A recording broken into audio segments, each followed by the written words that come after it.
YouTube, are you back?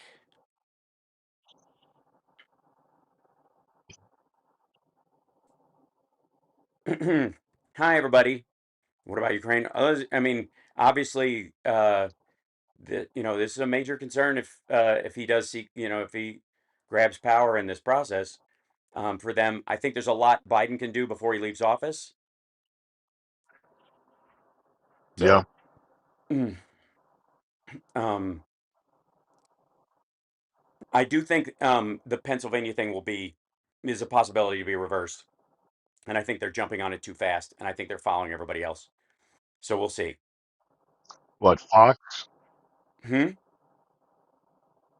But I no, like Who with everybody. The Pennsylvania are reason, talking Fox? so the reason he's at 266 because of Pennsylvania, and Pennsylvania again still has those outlier votes, and it's AP and it AP has not called it. has what has not AP has not called it, as far as I'm seeing. right. That's kind of the point I'm making is that everybody's kind of like Well, chasing maybe they this have. Oh, well, 97% reporting. in Pennsylvania. Yeah, that's that 3% of the whole state is a Georgia, lot. Yeah, yeah. 95% in Pennsylvania. Yeah. Okay. Hmm. Hmm.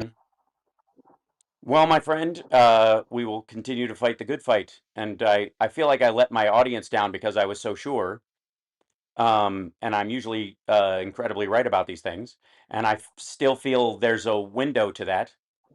The issue that I have is will the votes be properly counted? And we're in a situation um, in terms of, um, like Florida 2000, where we move on too quickly.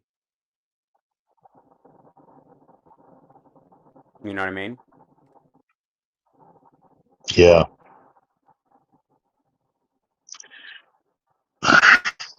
Mm-hmm. Well,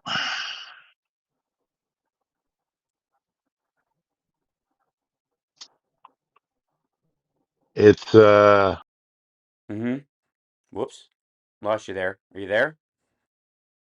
Am I just is there just a big giant internet hit now? Because hold on. Is that what's happening? Is just like because Trump's going to declare victory, they're just going to attack the internet that I work on, and that's what we're doing from now on.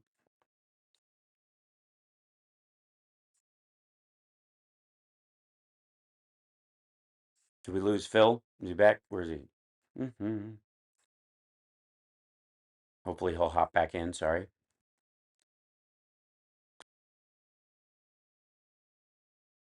Well, kids, here I am. And it's me and Lawrence O'Donnell. Hold on.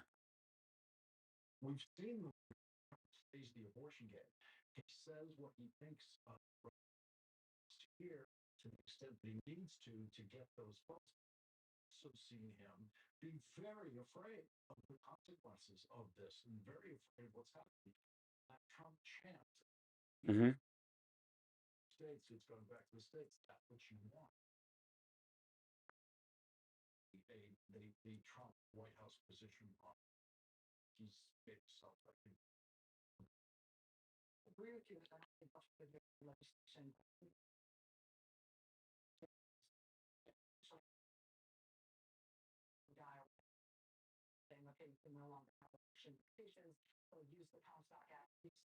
Mm-hmm.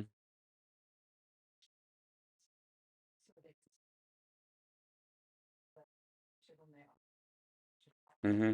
Agreed.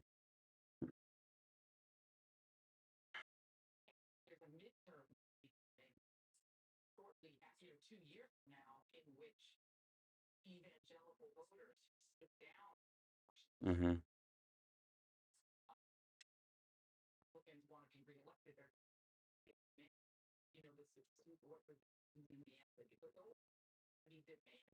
Should have stuck with Biden, I guess. Yeah. Well, even then, it's still not her fault. Although I think misogyny does play a much bigger role in this than people would like to think.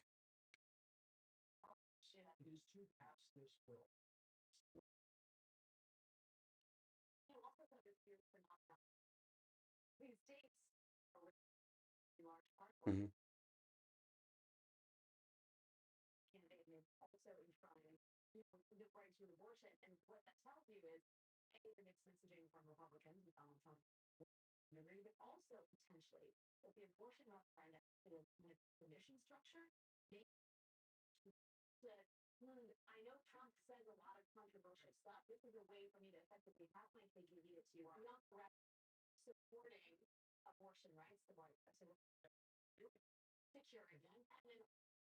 Mhm.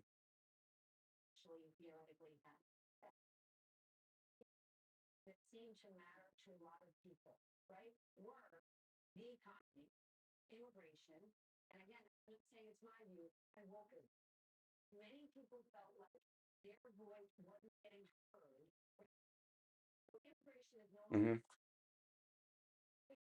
Yeah, this is hold on one second. Let me go chat room. Let me put you guys up here with me because I'm sure many of you are very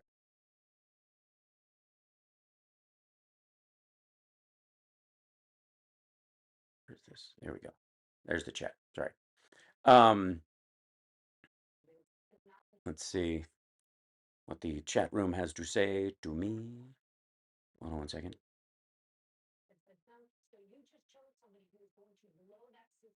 Short term versus big picture.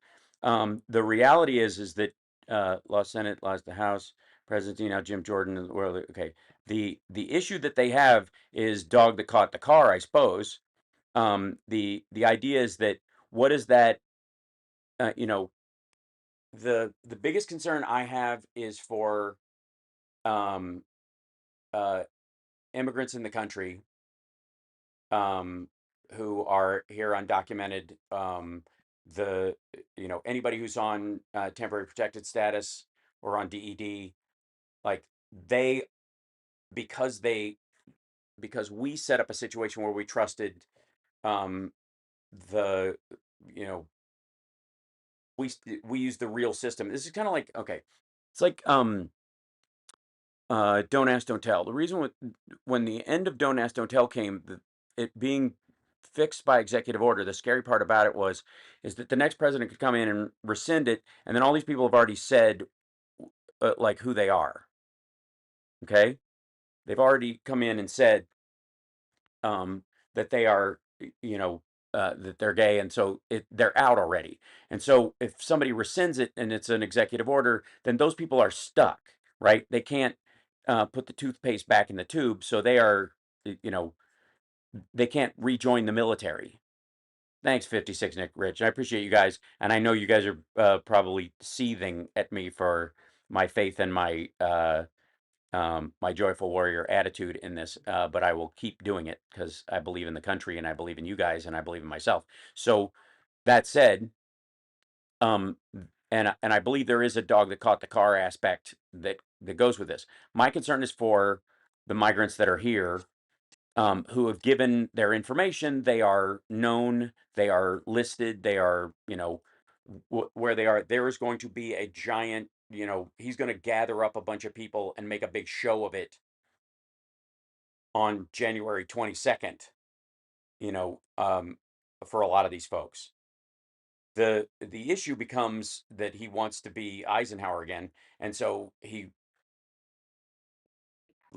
got a scary um, he's got to prove to these people he will do something awful on their behalf. That's the tough part. That's the scariest part. The other part of it is now.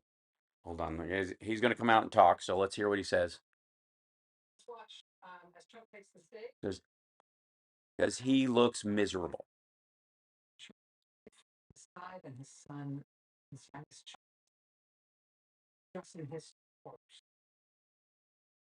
He's gonna listen. He's gonna play the whole song the whole time, and the the monarchy will join him around, and the king will take his throne, and then shit will hit the fan. Now, I'm not saying we lost. I'm saying he's going to declare victory, and some of the other ones are going to call it for him, but they haven't counted all the votes yet. So over the next couple of days, this may hash out a different way, and then it gets ugly because they went this way. They're treating this. They're sane washing this insanity.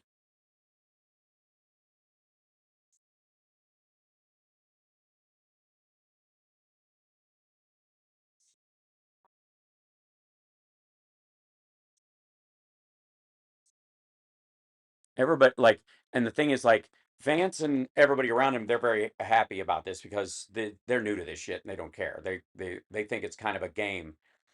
Trump himself, um, I does not look particularly excited. Just saying. It looks like the excitement is happening around him.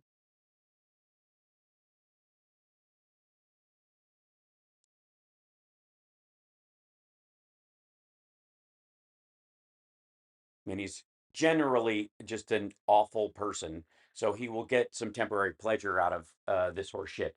But I'm here to tell you, like, you didn't want the job in the first place. It gets worse now. But he's surrounded by all the sycophants, and these will be the people driving the bus. That's the concern.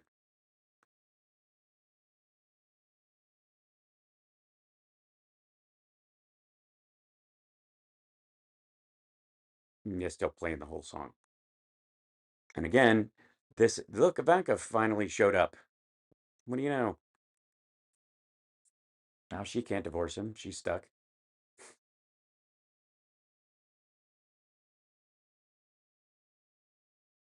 All right. And then the song ends, and I can turn it up.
So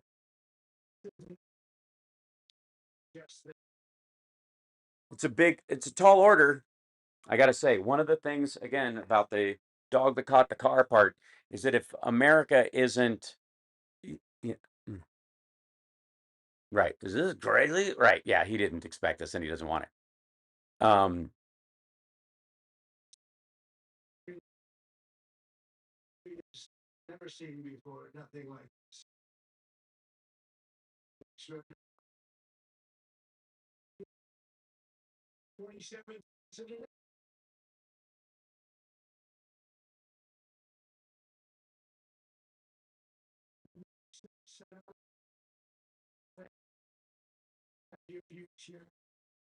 In your furniture,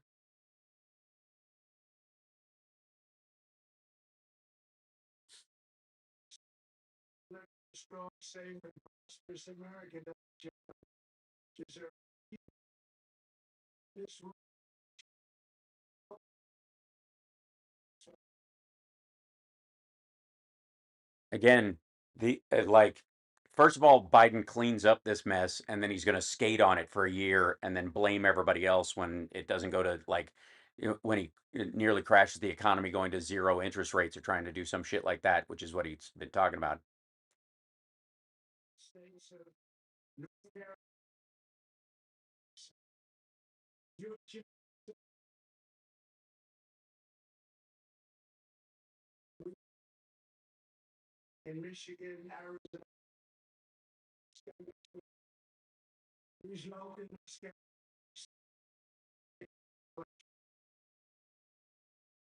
No,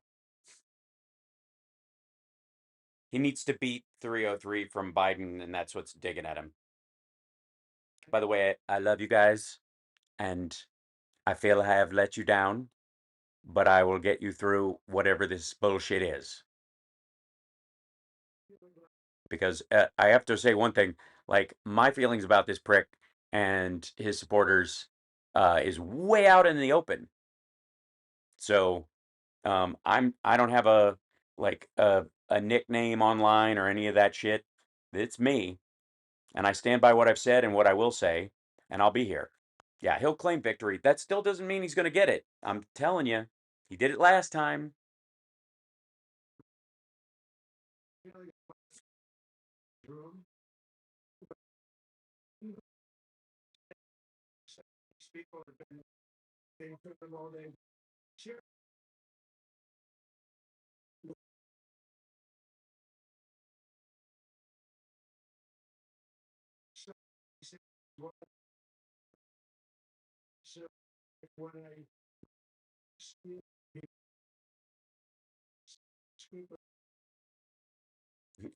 What you mean, his family? Good Lord.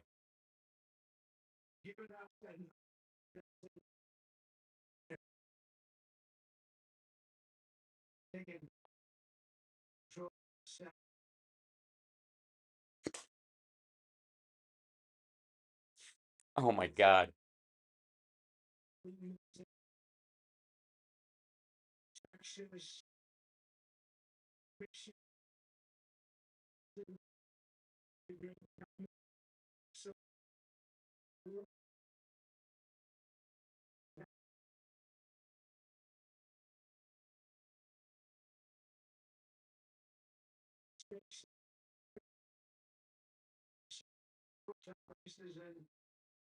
Okay, yeah. It's like, again, we'll wait till all the votes are counted, provisional and otherwise. Like, just it would be particularly sweet if he went through this process and totally thought this and then got swept.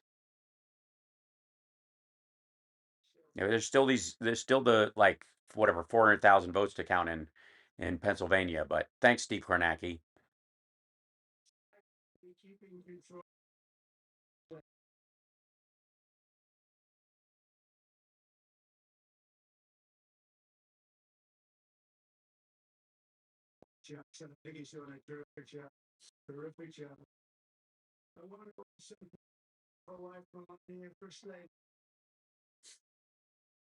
Her last name's First Lady.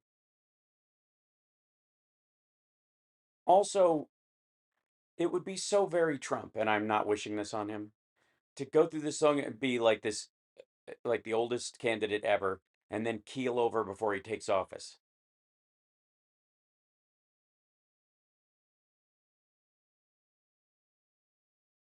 Some like because he's genuinely a mess.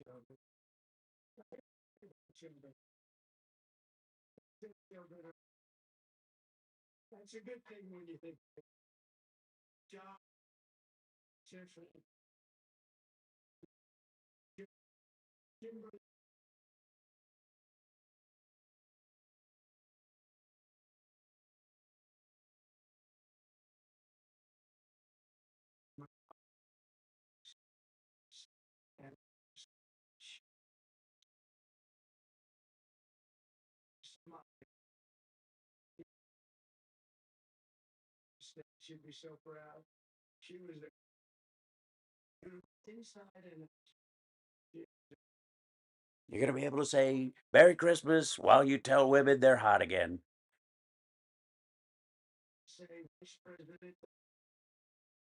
Boy.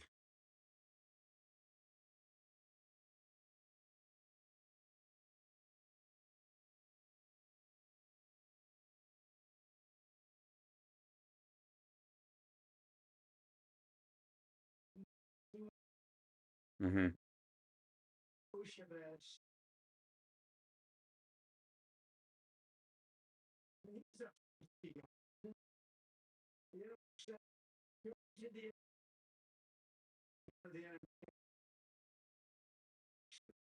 Oh boy.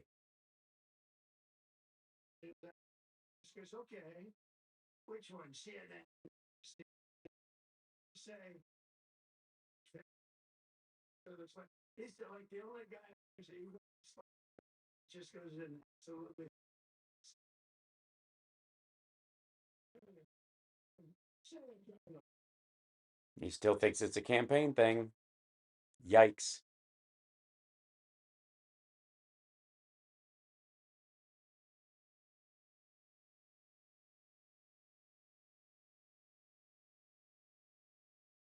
How does it feel to be the next guy he tries to get hung?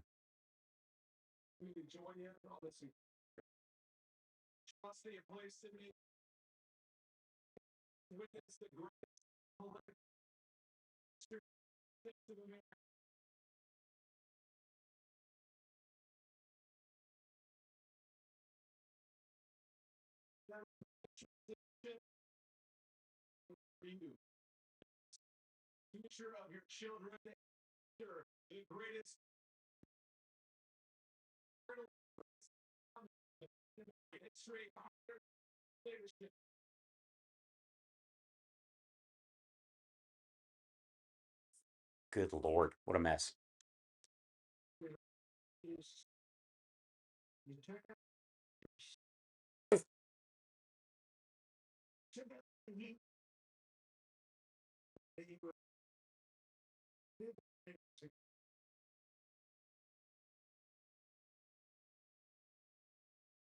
Oh dear.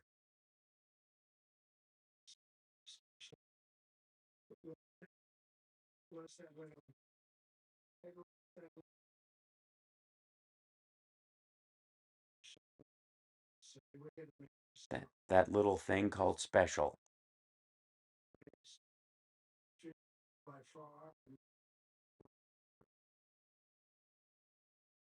We're going to make it the best it's ever been. We can do that. We just, if we had to wait longer, I don't know. It was going bad, and it was going bad fast. We're going to have to seal up those borders, and we're going to have to let people come into our country. We want people to come back in, but we have to let them come back in, but they have to come in legally. They have to come in legally. He's going to pass the exact same bill Langford put. Tremendous appreciation for Susie and Chris, the job you did. Susie, come here. Come here, Susie. Chris. Lucipita, that's who he's talking about. Susie likes to stay sort of in the back, let me tell you. The ice maiden, we call her the ice maiden, right? Chris, come here, Chris. Susie likes to stay in the background. She's not in the background. This wasn't expected, but I just want to thank, obviously, President Trump for this journey. It was a great one, and he's a hell of a candidate. Boy. He's going to be a hell of a great 47th president. And this team that we had, the best team, and of course, even my boss, Susie Wiles, the best. Thank you. Thank you, and thank you, Susie. Look at this, she's shot. I've never seen her be shot before. Susie. They're great. Everybody up here is great. Everybody up here is very special. But the Trump, who did you say? Oh, let me tell you, we have a new star. A star is born, Elon. Oh, God. Now he is. Now he's an amazing guy. We were sitting together tonight. You know, he spent 2 weeks in Philadelphia and different parts of Pennsylvania, campaigning. You know, he sent the rocket up 2 weeks ago. Oh, no. And I saw that rocket, and I saw it coming down. I saw it. It was, when it left, it was beautiful, shiny white. When it came down, it didn't look so pretty. It was going 10,000 miles an hour, and it was burning like hell. I said, what happened to your paint job? He said, we've never made a paint that could withstand that kind of heat. And, but I saw it come down and turn around. And it was, you know, it's like 22 stories tall, by the way. Oh, no. It looks a little smaller He's than that. still in campaign mode. And it came down, and you saw that fire burning. And I'm saying, only Elon can do this. It must be an Elon. And I tell the story. I told it last night. I had a man on the phone. I had the screen muted. Fuck. No sound. I was talking to a very important man. Happens to be here. And a very important guy, one of the most important people in, I would say, the country, actually. But, you know, I was president, and now it looks like I was going to be maybe president again, so I figured I could ask him to hold. So I asked him to hold. And because, especially because you're going to be president again, they hold. So I took the phone down, and I'm looking at the screen. I'm seeing this crazy thing that's going around and coming down. It looks like it's going to crash into the gantry. And I said, oh no. And I said, do me a favor, do you mind holding for a couple of minutes? I want to see this.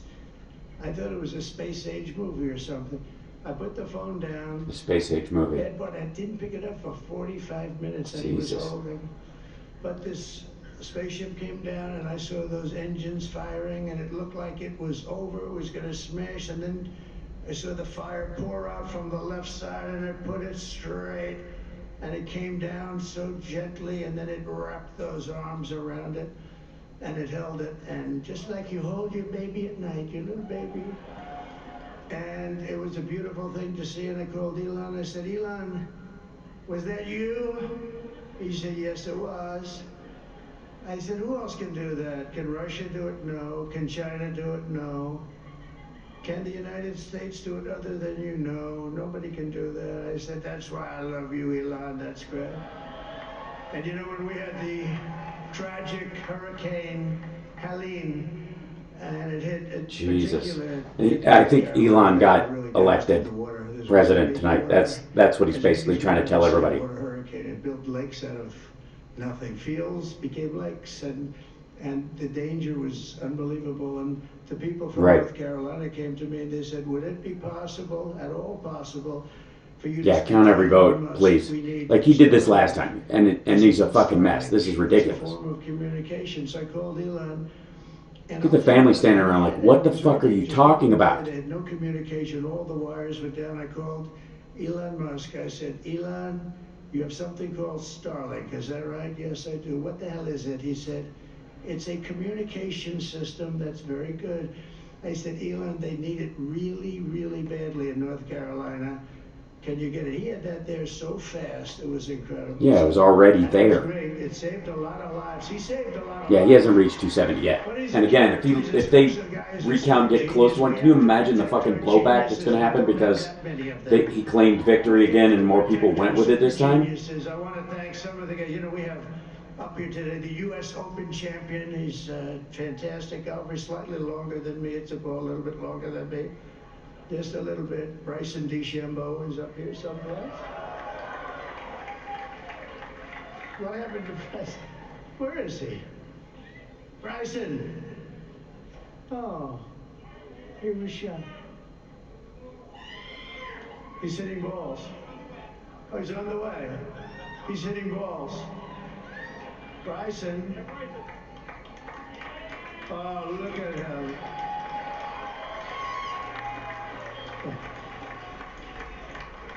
He had a great, had a great career going, great U.S. Open, Bryson. That's a fantastic job. And we also have a man, Dana White, who has done some job.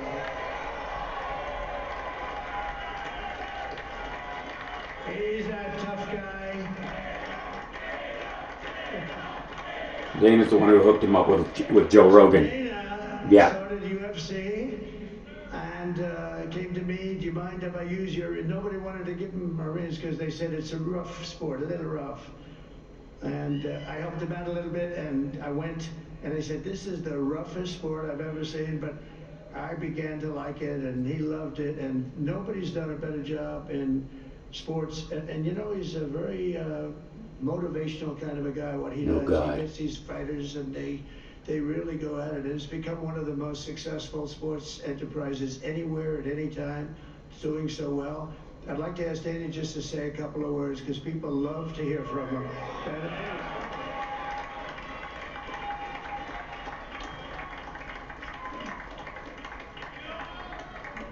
Nobody deserves this more than him, and nobody deserves this more than his family does. This is what happens when the machine comes after you. What you've seen over the last several years, this is what it looks like.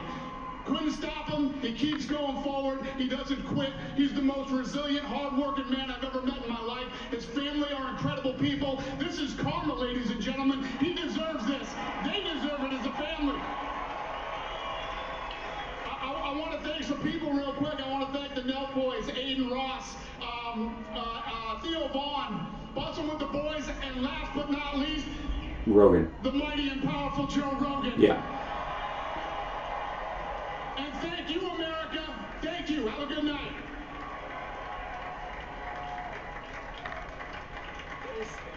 That is a piece of work. No, he's really an amazing guy. But most of all, I want to thank the millions of hardworking Americans across the Back to the nation who have teleprompter. always been the heart and soul of this really great movement. We've been through so much together, and today you showed up in record numbers to deliver a victory like really, probably like no other. This was something special, and we're gonna pay you back. We're gonna do the best job. We're gonna turn it around. It's got to be turned around. It's got to be turned around fast, and we're gonna turn it around. We're gonna do it in every way. Yeah, Pennsylvania turns over the next couple of days. This is gonna get gnarly. Forever be remembered as the day the American people regained control of their country.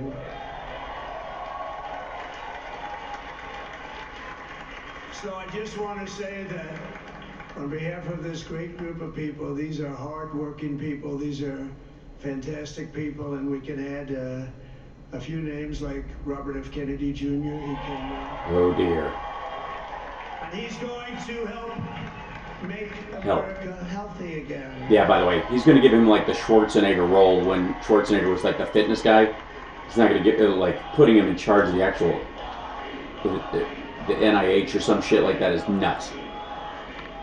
And now he's a great guy, and he really means it. He wants to do some things, and we're going to let him go to it. I just said, but Bobby, lay off the oil. Leave the oil to me. We have more liquid gold, oil and gas. We have more liquid gold than any country in the world, more than Saudi Arabia. We have more than Russia. Bobby, stay away from the liquid gold. Other than that, go have a good time, Bobby. We're going to be paying down debt. We're going to be reducing taxes. We can do things that nobody else can do. Nobody else is going to be able to do it. China doesn't have what we have. Nobody has what we have.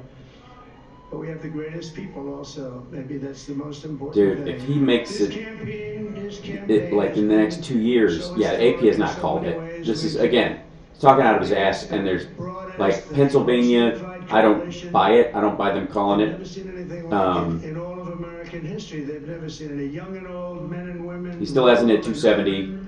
I don't buy We it. had them all helping We'll see in the us morning. tonight. When you think, I mean, I was looking at it, I was watching it. They had some great analysis of the people that voted for us. Nobody's ever seen anything like that. They came from all corners, union, non-union, African American, Hispanic American, Asian American, Arab American, Muslim American. We had everybody, and it was beautiful. It was a historic realignment, uniting citizens of all backgrounds around a common core of common sense. You know, we're the party of common sense. We want to have borders. We want to have security. We want to have things be good, safe. We want great education. Things be good, safe. We want a strong and powerful military, and ideally we don't have to use it. You know, we had no wars. 4 years we had no wars, except we defeated ISIS. We defeated ISIS in record time. But we had no wars. They said, he will start a war. I'm not going to start a war. I'm going to stop wars. But this is also a massive victory for democracy and for freedom. Together we're going to unlock America's glorious destiny, and we're going to achieve the most incredible future for our people. Yesterday, as I stood at my last stop on the campaign trail, I'll never be doing a rally again. Can you believe it? I think we've done 900 rallies approximately from them. Can you imagine? 900. My guess is he's going to do more. A lot of rallies. And it was sad. Everybody was sad. Many people, I said, this is our last rally. But now we're going on to something that's far more important, because the rallies were used for us to be put in this position where we can really help our country. That's what we're going to do. We're going to make our country better than it ever has been.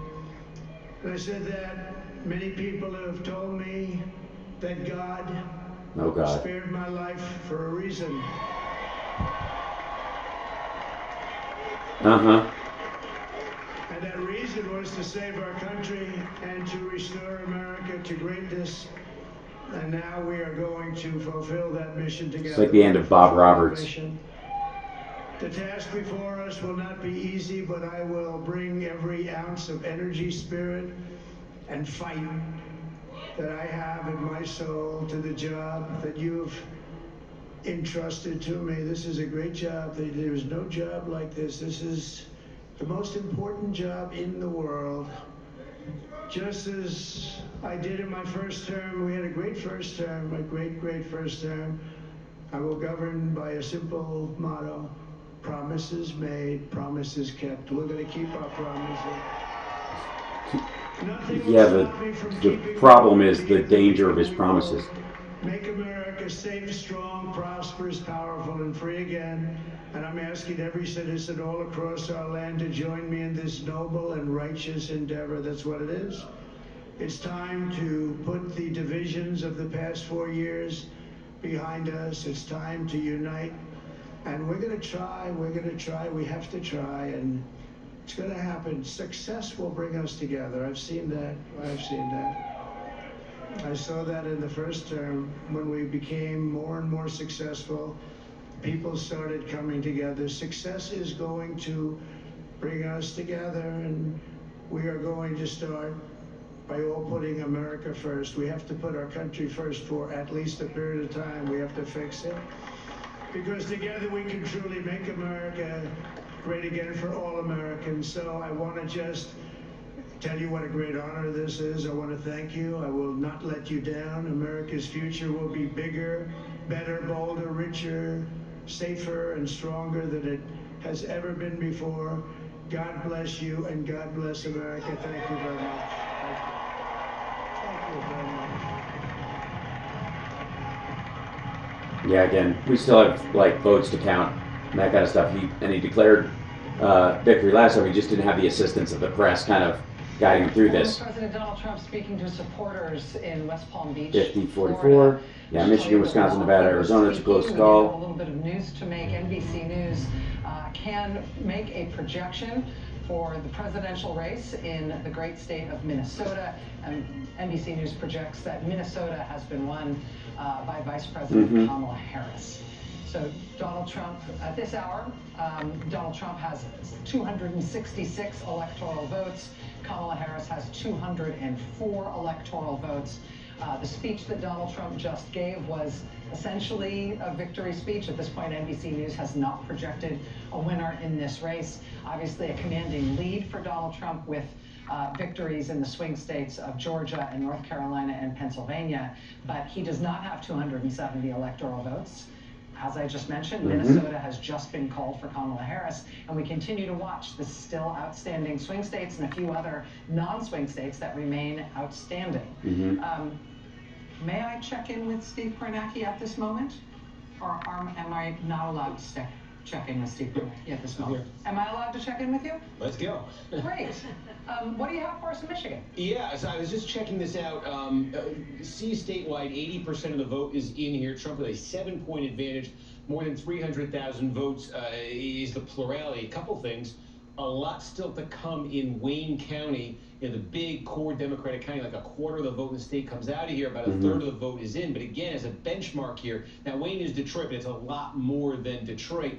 As a benchmark, though, overall, this was a county Biden won by 38 points, a 330,000 vote margin here in 2020. Currently, with what's in Wayne County, again, this will vary by the cities that report, but the Democratic number needs to get up, to that Biden level and above, because of what I'm about to show you. What I wanted to show you in Michigan was, we said at the start of the night, one of the key tests for how the state was going to go would be a tale of two counties. The counties are Oakland County, the big, gigantic, enormous, any adjective you can think of, suburban county, high income, high concentration of college degrees, Democratic growth area. So we got Oakland County in right now, and Harris wins this thing by about 10.5 points. How does that compare to 2020? Well, that's down from what Joe Biden was able to do in Oakland County in 2020. He was able to win it by 14. It comes down, by about 3.5 points. Now, we said at the start of the night, the test would be Oakland, the margin Democrats get out of Oakland County,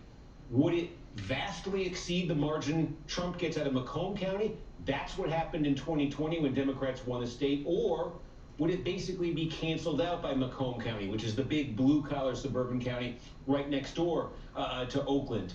That's how it happened when Donald Trump won the state in 2016. So keep your eye there. 81,000 votes with Oakland in. That's the margin that Harris gets out of Oakland. Now take a look in big blue-collar suburbia in Macomb County. Still more to come, but look at this. Donald Trump's winning this currently by almost 70,000 votes, with more to come.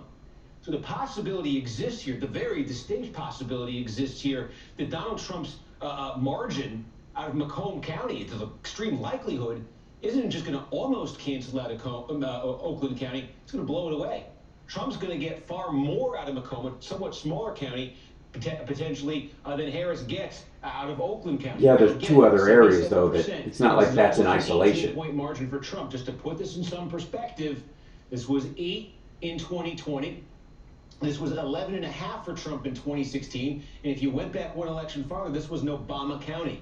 Again, the Midwest, northern tier of battleground states, they are so it's not a race thing, it's a woman thing. Not quite this big, but big blue-collar suburbs. A lot of blue-collar white voters here, but there's a lot of diversity here too. There's a sizable non-white population as well. These are, and Macomb, if you really want to zoom out, and you're a political history nerd, you ever heard the term Reagan Democrat? The blue-collar voters who flocked to Ronald Reagan in the 1980s, that term came about because of Macomb County. There was a study of Macomb County, Michigan. They said this is the backbone of Ronald Reagan's working class coalition that he's put together here. So the talk when Obama came along in 2008 and was reelected in 12 was the Democrats had finally just broken down the Reagan Democrat areas. Again, look at the margin, though. Comes along, goes up double digits, takes a step back in 2020, and now look at this. We just took a big jump in Macomb County, 84% in. And he went down 10,000 votes. Further, this is just an overwhelm. He's up almost 80,000 votes now in Macomb County, 80,000 for Trump there. And in the economically upscale Oakland County, it's 81,000. Trump is now getting more out of Macomb County than the Democrats got out of Oakland County. We thought in a good night for Trump, potentially he gets close. He's gone past it. That's very significant. There's also two. Yeah, but what's the statewide We said tonight two kind of big swing counties. One of them is Saginaw County. We now got Saginaw County in, and again, this is one that Joe Biden won narrowly in 2020. Good night. We said Trump would win it. Trump is winning it by 3 points. And the other one here, 3,000 is just north, is just on the coast there. Muskegon County, about half is in, and again, this was a very narrow Joe Biden win, and currently, Trump is ahead by 16 points there. Take a look at Genesee County. This is where Flint is. This is very significant as well. Again, this is a diverse, blue-collar, enormous county here. Joe Biden won this by about 9 points in 2016. Clinton won this by 10 points. You go a step further back. Look. Obama had that blue-collar coalition still intact largely in 2012. He won here by almost 30 points. Coming into tonight, the Trump folks were saying they could take another big step forward in a place like Genesee County. Looks like they have 4.5 points.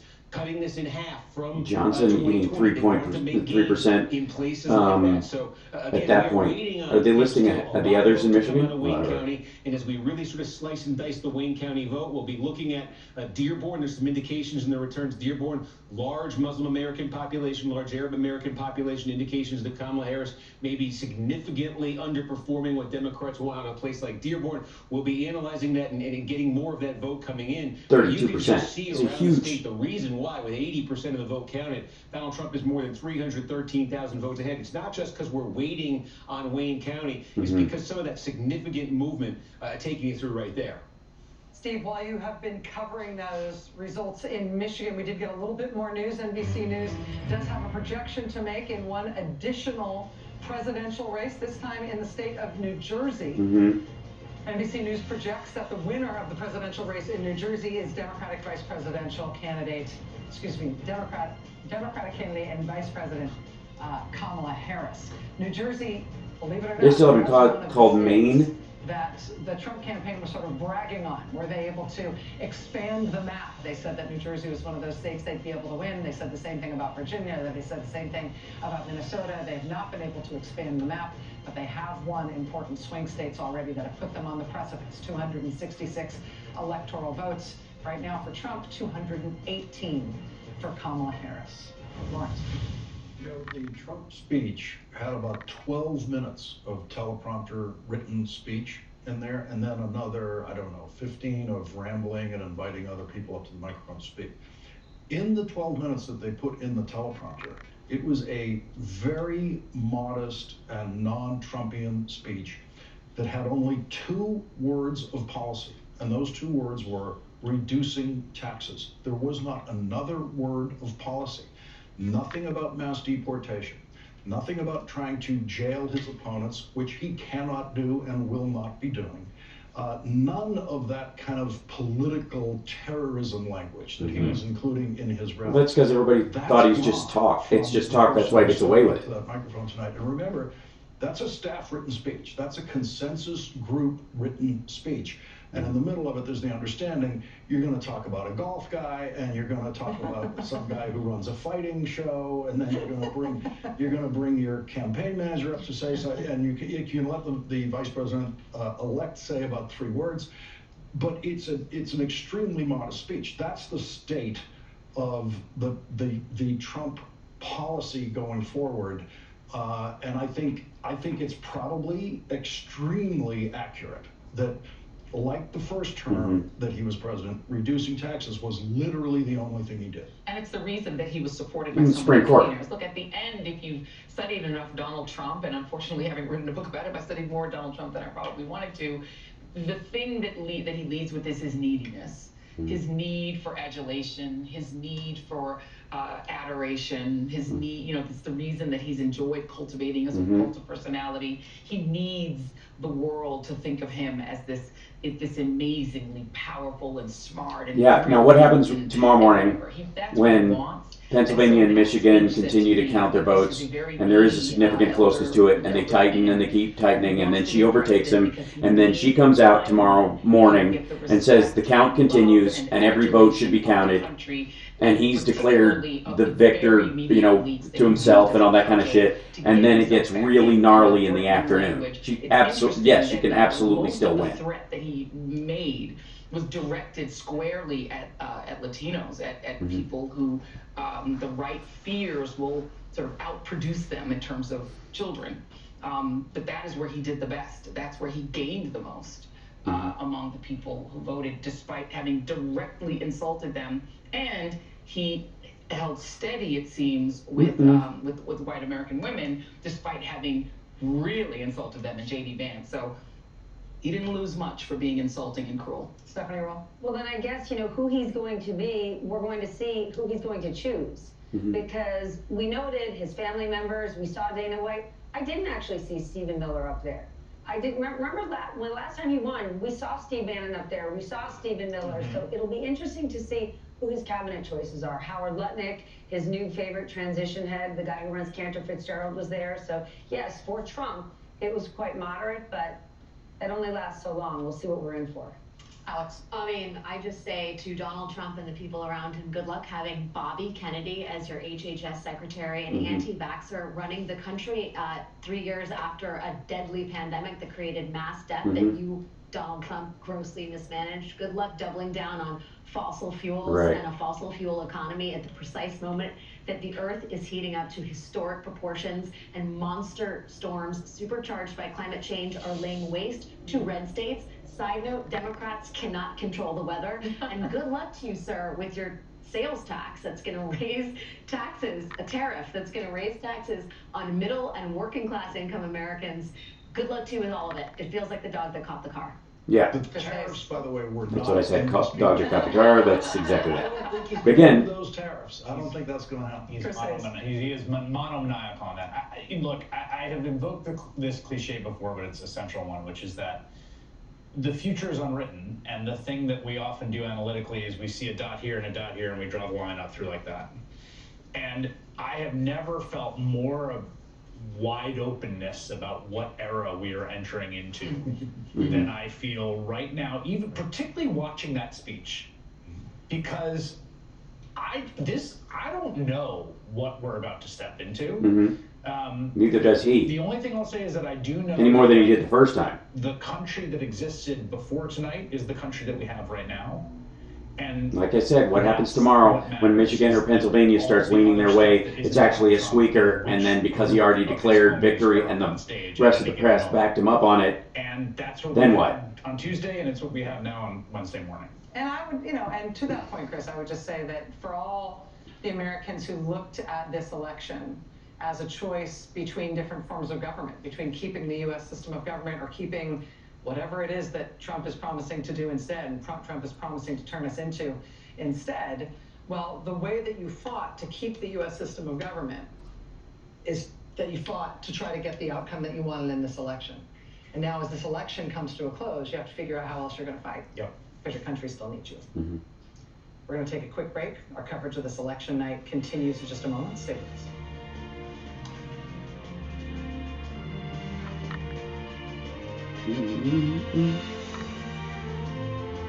The hell is that? Oh, Nebraska, right. Divided. If your loved one was hurt in a crash at night or on the weekend, you wouldn't expect them to wait until morning to call you. And we don't Well, kids, what's Matter doing? I think she's trying to speak sensibly in the circumstance. Now, I agree, Cindy. I think there's a miracle that's going to happen. It's going to be so weird. Again, every time we turn around, Trump manages to find a new way to fuck up everything for himself. So, again, he's not at 270 yet. And if they do a recount in one of these states that's really tight, or they continue and they get really close, and then Democrats ask for a recount and they do end up, with him losing, 10 electoral votes on one of these things, holy shit. Like, again, he's already declared victory essentially. And last time at least he didn't have the press backing him up on it. He was just mad and stuff. At this point, he doesn't want it, so he's like, it's more pitiful than anything else. The problem is, again, the people around him, like Uday and Kusei, Eric and Don Jr. are just, they have a potential for being dangerous. But although I think Eric doesn't have Don Jr.'s cruelty, I think Don Jr. also is more of a threat to himself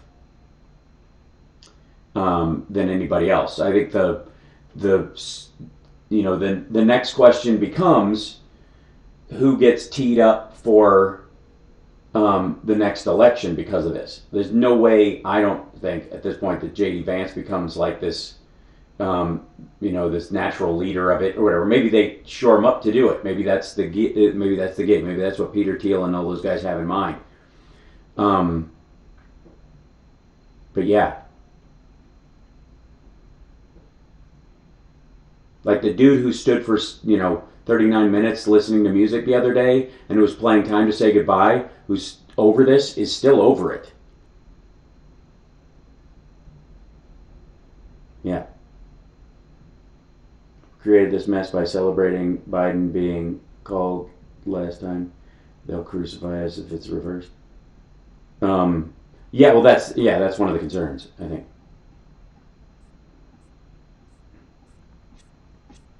But again, I don't think the only way that they call it is, it went her way, and it was originally, they thought it was going his way, but it'll go the other.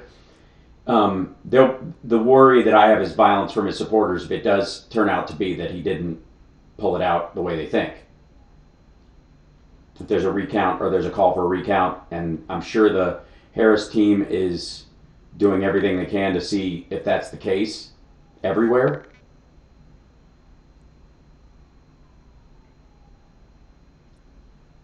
So we shall see what we shall see.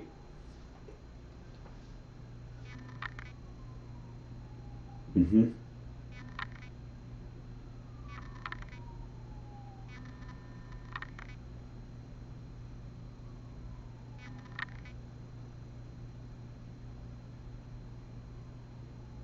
Yeah, so, hi guys. Hope the Republicans legislate every little thing they want. This is what this country deserves at this point. Well, do not what? Do not concede. Yeah, I don't think she will. Again, they're still counting. Which two streamers? Do I have two streams up at once? I don't know. Well, the problem is the letting go of power. There is that I would be more worried about that, and I was more worried about it even when he ran in 2020 if he was younger. But he's a mess, and he knows it. and the job sucks. Again, you don't win president, you get a job, and the job is hard. And yeah.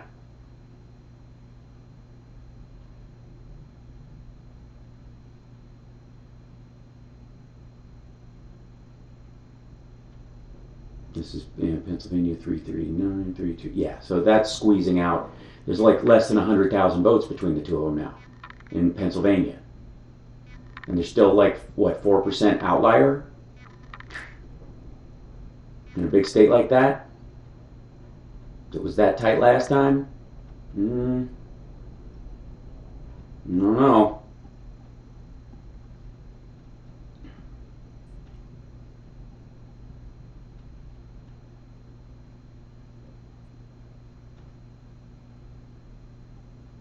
Like Rosa Parks, Harry Tubman, and so many more. We can do this. It will be uncomfortable, exhausting, but we'll endure. Sleep well. We have more work to do. Agreed, Paige. Thank you. And then NW Diva, thanks for being here, Hal. It's been a ride. It has, absolutely. Were we wrong? How did it come to this? I mean, I have my own theories about the languaging about this and talking past people, but let's see. I tried to be a teetotaler for you, but gummies help me sleep. Because of this, I'll be up all night without them. Sorry, I have to sleep. No problem, John. Fear not. Hold on. What is this? There we go. Bring that in. Yeah, so they keep doing the Pennsylvania thing. At this hour, we'll bring you updates, of course, in Wisconsin once again. That race is also too close to call. In Nevada, a state out west that is coming in a little bit later, it is too close to call there as well. Mm-hmm. And in Arizona, the race there is also too early to call. Mm-hmm. And as for Vice President Harris, we learned she will not come out and speak to her supporters tonight. Earlier, here's what campaign co-chair Cedric Ripton had to say to her supporters gathered at Howard University earlier this evening. We still have votes to count. We still have states that have not been called yet.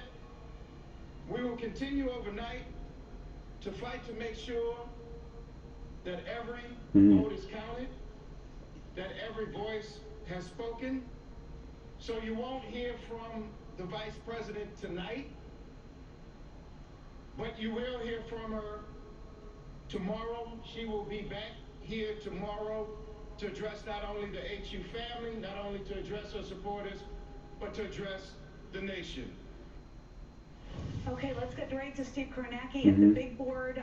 As I noted in my rundown there are some votes, some states we're still waiting for more numbers to come in on. So where do we stand now, Steve? What are we waiting for? Yeah, so I think the question is at what point can Trump get to 270 here officially? So take a look at what's left. Gray are the uncalled states. One thing to keep in mind, you see Maine is uncalled here. Remember, Maine is one of the two states where they give out the electoral votes by congressional district. And this one, the big Western Maine District 2, has been a Trump district the last two elections. We got a lot of the vote in here right now. Trump is leading by 8 points in the second district. Again, this is that, a lot of rural areas, a lot of small, mid-sized cities, like a Bangor, Maine, that kind of thing.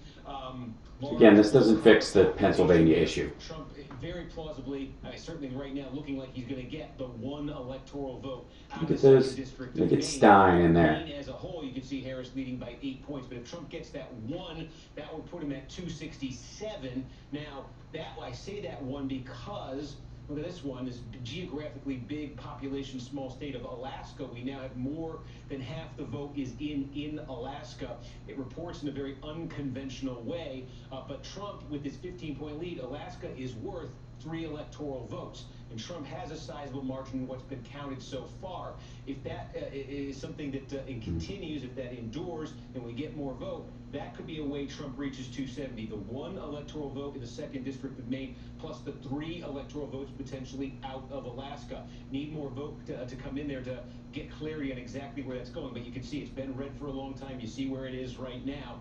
Might be just a question of when then. Or is something going to happen in Wisconsin or in Michigan? In Wisconsin, here here's the story right now. Trump leads by 122,000 votes statewide. One of the big things we're waiting on is in Milwaukee County, specifically the city of Milwaukee. They count their absentee vote in one place, or they release the results of it from one place Dumps. after they count everything else out. Now, there's more than 100,000 votes at that facility. They call it the Central Count Facility. More than 100,000 votes, and we're expecting this to be something like, an 80% Democratic block of votes. So you want to see from that, that's the best single chance, if you open this up, that's the best single chance Harris, the Democrats have of eliminating that Trump margin. There are a couple of other places. You have Brown County.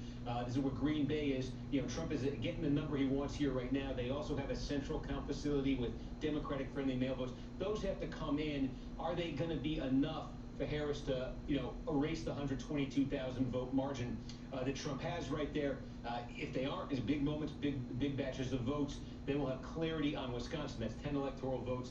That would certainly get Trump over that number officially. And look, Michigan, the big thing we're waiting on, the big single thing we're waiting on is just Wayne County here. Again, this is Detroit, but Detroit's actually not the biggest part of Wayne County. There's a lot outside Detroit, a lot of smaller cities, there's suburbs. There's a lot going on in Wayne County. It's massive, and there's still a lot to come here, and you want to get clarity on the exact shape of what is to come. But again, this is a 38-point Joe Biden county from 2020, where Harris is running now ahead by 16 points. And again, one of the questions in Wayne County has been about the Arab American vote, has been about the Muslim American vote, the issue of the Gaza war. Yeah, wait till Trump lets Netanyahu take care of the problem.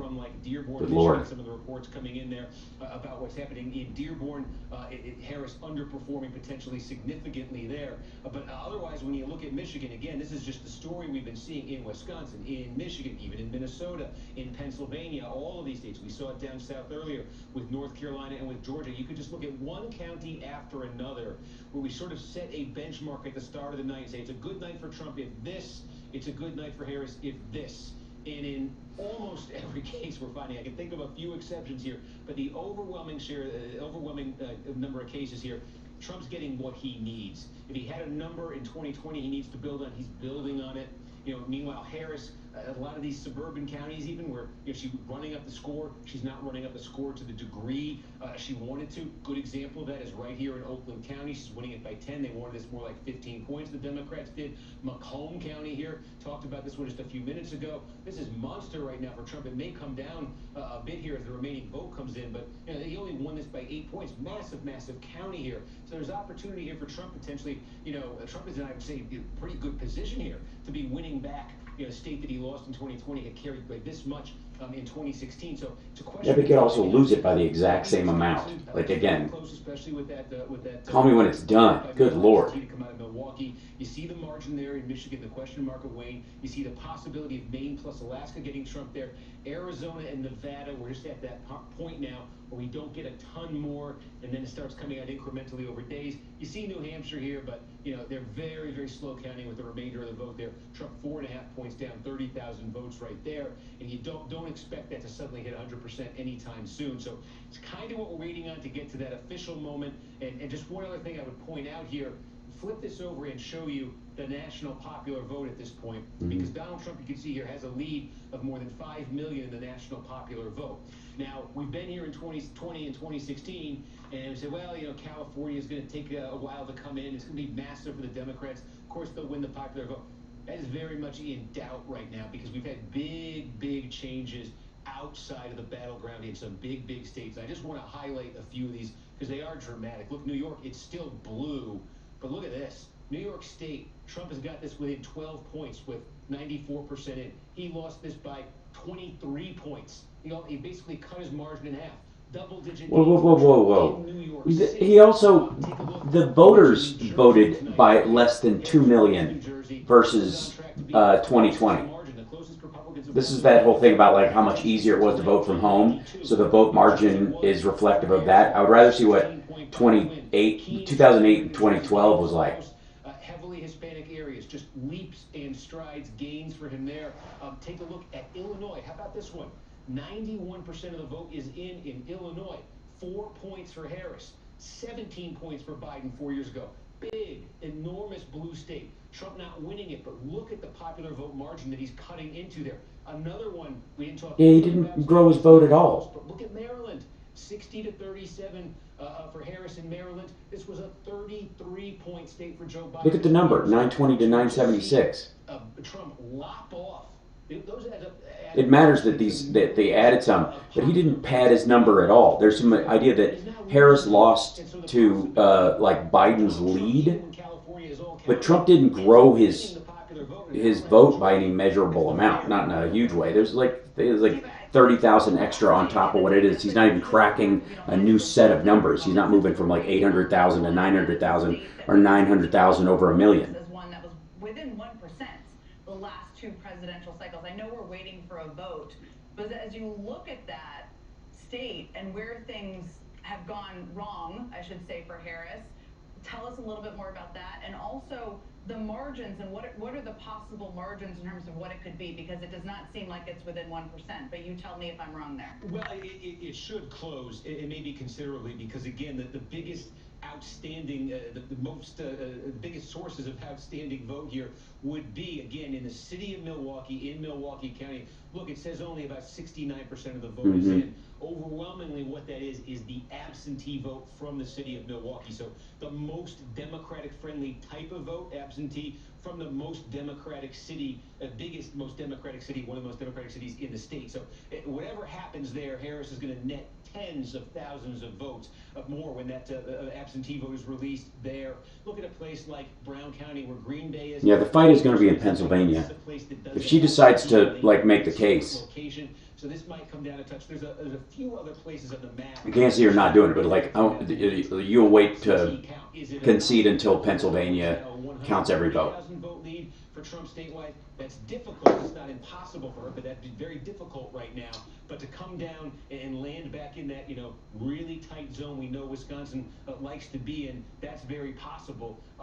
In terms of the big picture story you see out of Wisconsin is a continuation of the trend here in the Trump era in Wisconsin, and it's simply this: a transformation of Wisconsin politically. It is not long ago that you would have been looking at this map, even in a close race in Wisconsin, and you would have been seeing blue all over the place here, along the Mississippi River, all sorts of rural blue-collar counties. Democrats were winning right through Barack Obama in 2012, and Donald Trump came along, and we could show you counties where he's had net gains of like 40 points over what Barack Obama was doing. And you just take them one by one. They're small, rural in a lot of cases, but Trump's made further gains in those places tonight. So they just add up. You could take dozens of these counties, aggregate them together. Trump's made significant gains just by adding 2-3 points in those places. We called it at the start of the night, to look at Outagamie County, to look at Winnebago County. This is where Oshkosh is. Was Trump going to be hitting his 2020 number, or was he going to be hitting his 2016 number? Now it's 12 right now. There is some of that mail to come in, but right now he's above both of those. And the Democrats, meanwhile, look, they did get ahead here in Dane County where Madison is. That 188,000 does mark a bigger margin for them out of Dane than they got last time. I think they might have wanted more out of here. But again, with that mail to come in Milwaukee, there's still a chance here for Harris in this state. But I think wherever it lands, it will be in that very close zone. Yeah, we knew it would be. You just see this Michigan and Wisconsin, even in Minnesota earlier, those rural blue-collar counties. Trump just squeezing more and more out of them. He turned them Republican in 2016, and he's held them, and now he's growing in them further. That rural blue-collar divide is just over and over again, as you said. I've been watching you all evening, so stark. Thank you so much, Steve. We'll be back with you in a moment, too. Let's bring in NBC News correspondent Vaughn Hilliard, who is standing by at Trump HQ in Florida. Vaughn, we all just listened to Donald Trump speak earlier. Tell us what it was like in the room and what you're hearing from his team at this point in time.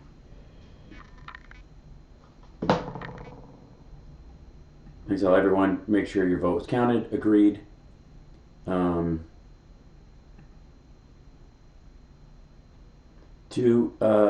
Super chat. 2 of us in PA in chat right now. Our mail-in ballot reads return tonight. I know mine was correct, as were others, no doubt. Yeah, that will be part of the push page.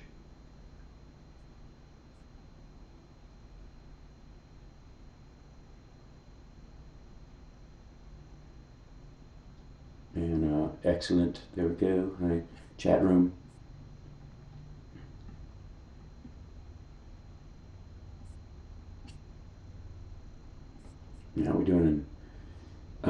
the yep currently is 266. Harris has 219. They're not calling it for him necessarily. They're saying that he's like got the easiest path.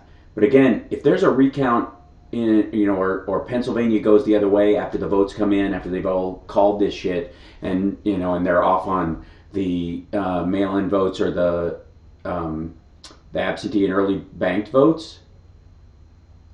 That's it's a major. That would be a major shift. If they take it out of his column, that's that. Yeah. Well, the popular vote thing again. He's talking about how California hasn't come in yet, and that's what we're talking about. Some other key staffers that left the White House in 2021 with him after the January 6th attack moved down to Palm Beach and were loyal to Donald Trump, even at a moment in which he was isolated even from his own party. And it was those very campaign staff that led Donald Trump to allow him to run the campaign that he wanted to run. That was an unvarnished one, an uncensored one that included name calling, no apologizing, proposals that included putting 20 to 30% tariffs on all goods coming to the United States, having Elon Musk come in and cut 1/3 of the federal budget. Just this weekend, he suggested he would put Herschel Walker in charge of U.S. defense missile shield system. Even in the closing week here, this was Donald Trump in his purest form. And tonight, you can say it kind of seemed like perhaps a little bit of a surprise, Donald Trump. It was called so quickly, but while in talking with his campaign's advisors over the course of the last months, they wholly believed that there was an American electorate that was buying into what Donald Trump was selling. And so far, based off the ballot count here, that's exactly what America delivered for the former president. And based off of where the count stands, the likely next president. We have not yet called it here. I should just reiterate for people who are just tuning in. NBC News has not yet called it, but I want to ask you, Yvonne. I mean, one of the things I noticed is that Ivanka Trump was on the stage. We haven't seen her around the Trump campaign. Were there other people in the room, former advisors, or people who really haven't been around the campaign who reappeared? Yeah, I think one of the things that it seems like he's trying to do is broom some of the hangers on like Bannon and stuff now that he doesn't need them anymore. Who is that spokesman who usually puts out derogatory statements on behalf of the former president? He was up on stage. You also had Tucker Carlson was in the room. Elon Musk, we know, was over at Mar-a-Lago watching the results come in. Robert F. Kennedy is here. He was at Mar-a-Lago watching the results come in as well. This was, right, there was no Nikki Haley or Ron DeSantis or members of Congress who were urging Donald Trump to move beyond his political status or not run again, right? Tim Scott wasn't here. There was no Asa Hutchinson. We could go through the list of those primary challengers. Of course, his own former Vice President Mike Pence was not here. This was Donald Trump is, and what we've, Howard Lutnick, who is one of the transition co-chairs, he was up on stage, and I was talking to him just last week, and he said that they will make sure that there are only members in his next cabinet administration who are truly loyal, who they trust, noting that the likes of Mark Milley and James Mattis and John Kelly, they will do everything in their power to make sure that they have vetted and they know the entities that are coming into the next administration. And I think that this was a moment here where those people lifted Donald Trump up to essentially the greatest resurrection in American political history. And now, just in the last couple minutes, you see the likes of President Zelensky and Prime Minister Netanyahu already posting statements on X congratulating Donald Trump. A key recognition that this immediately has They're gonna have to deal with major international repercussions that extend well beyond American politics, but one that has direct impact on two active wars that are going on. Of course, Donald Trump, if he is elected president, wouldn't take office until January 20th, yet that does not mean that there are not calculated decisions that are taking place. Yes, Harris definitely still has a chance in Pennsylvania. That's the issue that they have. And that's the problem with, again, buying into this. He doesn't have 270 yet. And if he gets, again, if they rescind Pennsylvania and it becomes a big, they fucking stole it again, there's this, grounds for this attack. And I think it's very dangerous that they're given these kind of numbers. They don't know the provisional or the first day voters. That's what Kornacki was talking about. Let me just turn to our Nuts. panel here, and there's so many things to discuss, but I want to start with you, Jim. together a lot over the years. I was describing what a boiler room is earlier. You can probably describe it better than I do. But you're a data guy. As you're looking at this data, I don't want to ask you what surprised you. I want to ask you kind of what struck you as different from what What's up, Murph? a lot of people out there thought would be where things stand right now. The fact that the Trump Hey, Murph. case on rural votes What's up, buddy? really was true. You know, Murphy the cat has come down. on Sunday I don't. on If your I can. show, If and I. said, look Here, at buddy. the early vote numbers. The enthusiasm for Trump Hi, buddy. is real. And that's exactly Yeah, what come you here. saw. What are you doing? He was just going over. You okay? He's doing better than he'd ever done before. Oh, no. Just running up these things. And the other thing was the Latino number. It's just All right, you come here. cannot look at those exit polls and I think Murphy's gonna come say hi. going forward, the Come here. Democrats Hi, buddy. problem, and they What have you doing? communication challenges to a whole Yeah? bunch of groups, including What's young going girls on? and Well, Latinos hello. that we thought we had Okay. a better Huh? message to, Come on up. and just Yeah, didn't come on at up. all. What are you doing? Two things that Hi. really struck me so far. There he is. Hold on. Come here. Come on. Oh, I know. Come here, buddy. Yeah. There he is. The Murphy boy. In the evening, and It's the Murphy boy. 8 years ago, a lot of the focus was Hi, on buddy. education. Is education a part of that as well, or is it more community, cultural, and kind of you're living in a rural area, you're living in a city? I think it's cultural, right? I think the Democrats. Here's the thing that I like. In these places, I don't see they're just laying it out. Elon behind the false counts. It's entirely possible. It might be part of the thing. But Just 12 years ago. here's what I don't understand about like getting rid of the Department of Education. The Department of Education largely because most school fund. I know, buddy. I know. The most school funding that goes through the Department of Education is the non-local stuff. Hi, buddy. Come here. Come on. Yeah, come up. Well, I don't know where you're going. Murphy's very strange. Is that if you get rid of the Department of Education, the red states are the ones that get hurt. The blue states have plenty of tax money and they put their money into their schools and they do their own shit. Running up the city vote, running up the suburban vote, expanding the blob, as Steve Kornacki always says, the blue blob. Cats make everything better. I agree. Murph, what are you doing? What are you doing? Oh, you're playing with a toy with catnip in it? I see. And I just think the Democrats right now have to just Get it. reckon with Get it, Murphy. Get it. problem with the party as far as not reaching Get it. huge swaths of the He's country. attacking a in terms of, like, living catnip with fish. rural and Hispanics. But if you look at the exit polls, Trump gained with every Democrat. What are you doing? I don't know if you can see him. He's very dark. Even a race and gender thing in particular, it was widespread. And there's a brain issue. If you reference about my kind of time with the Republican Party, What are you doing? back in 2012 when we lost with Romney, right? And afterwards we did the autopsy and we looked at it like, we need to fix this little thing or that little thing, and that might make the difference if we reached out to this group more or that group. The reality was that the Romney-Ryan party did not appeal to broad swaths of the country, did not appeal to black and brown Americans, and also didn't really appeal that much to working class Americans. Obama cut into his margins there.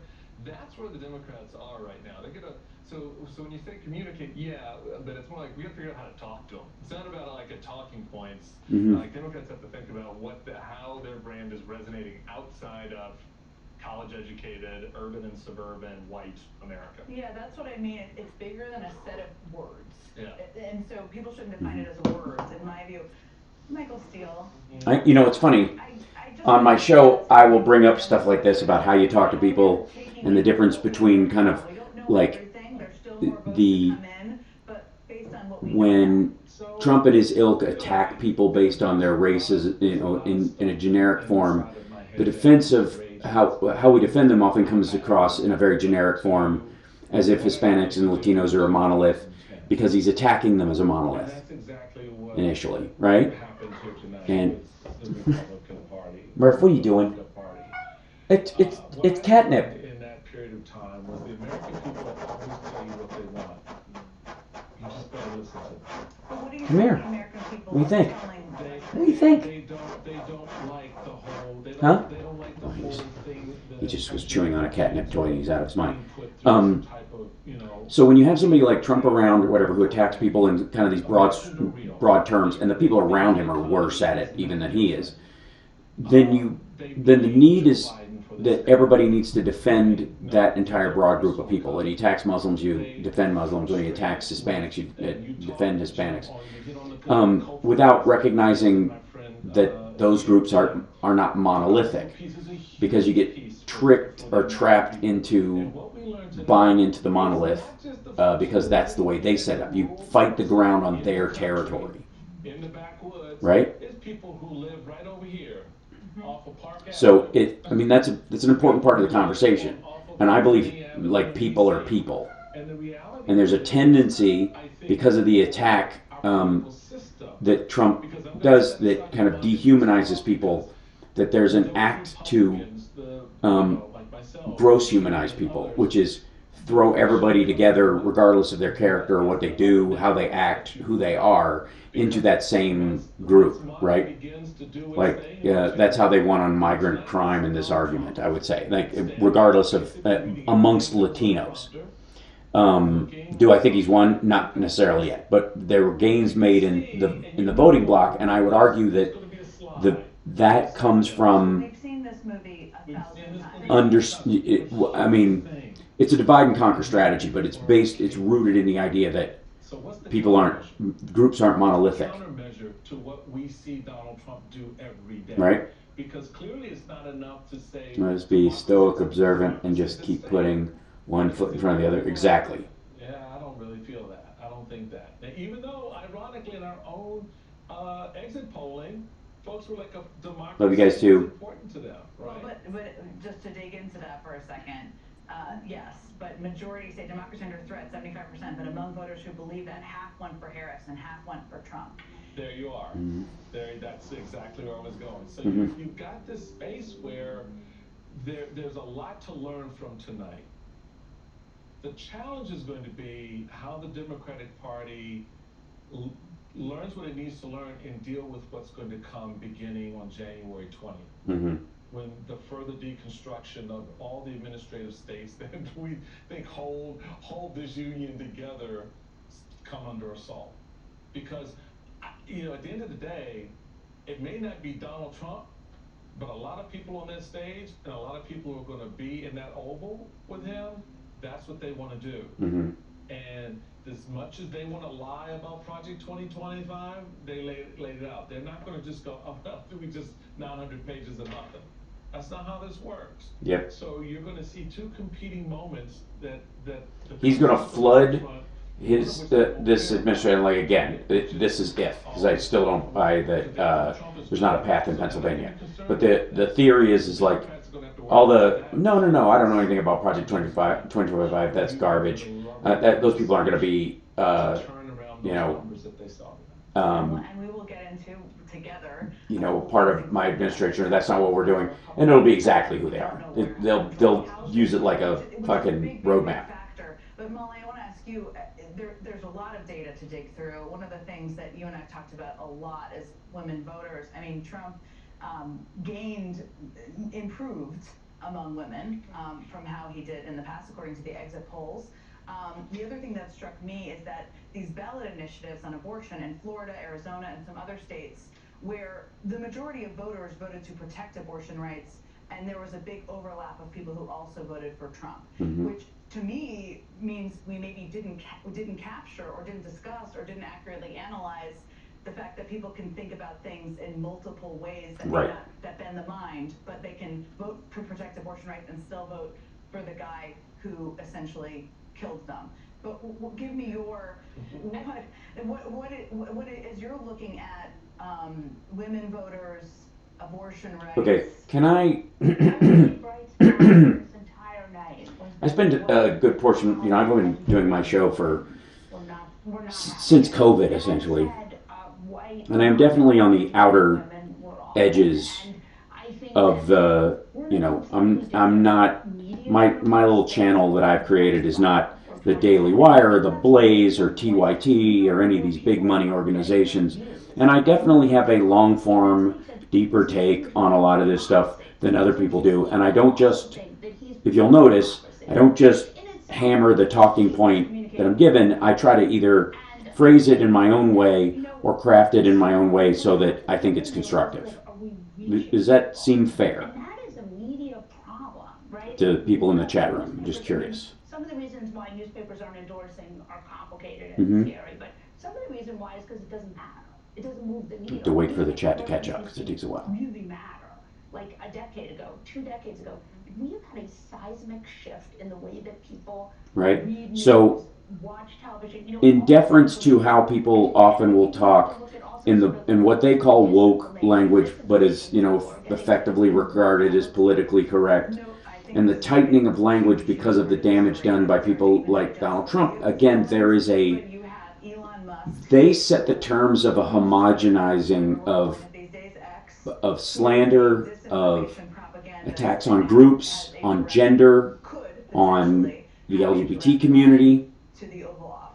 And the response from our side has been, and I don't participate in this actively, much to the chagrin of some of my viewers.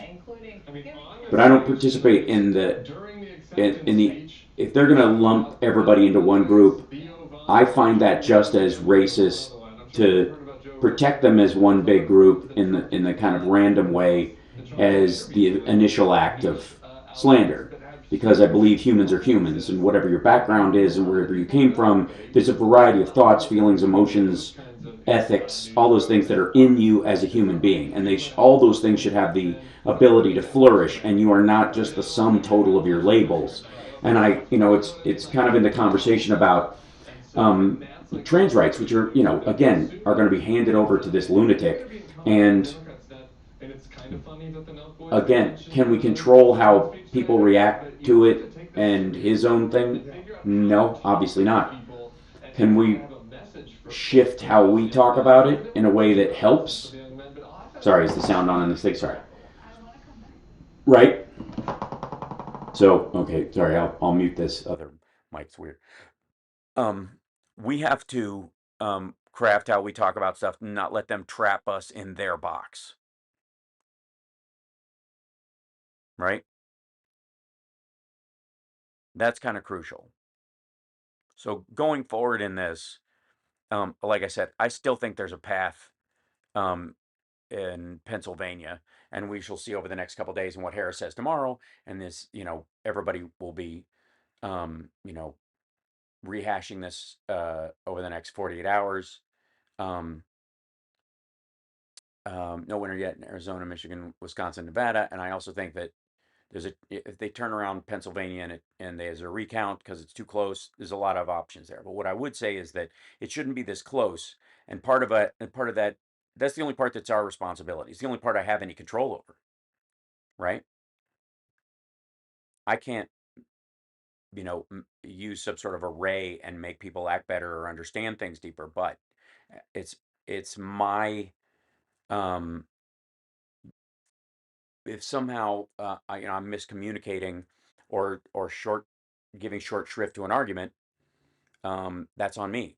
And again, if there's fuckery in Georgia and Pennsylvania and North Carolina, I don't doubt that. That's not off the mark. But again, this is the same thing we ran into with Gore being too wooden or whatever versus the guy you wanted to have a beer with. Like it feels like 2000 all over again more than anything else. And